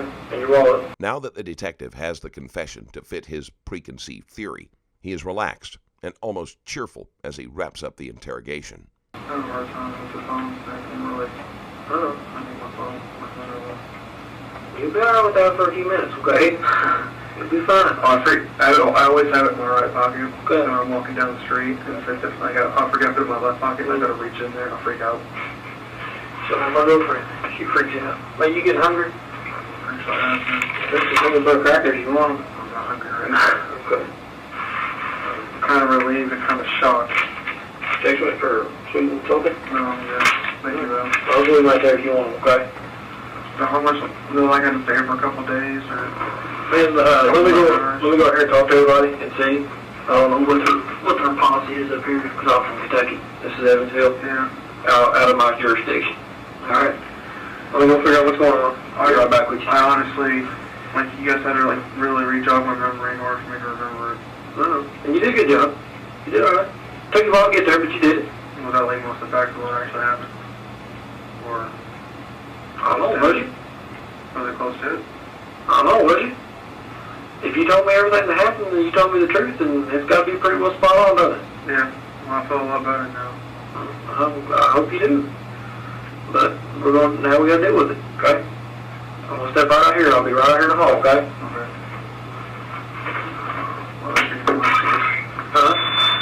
You're getting restless. Okay. Just hang out right there. Hurt was arrested following his interrogation. The only source of probable cause to arrest him was the confession, and so everything turns on it.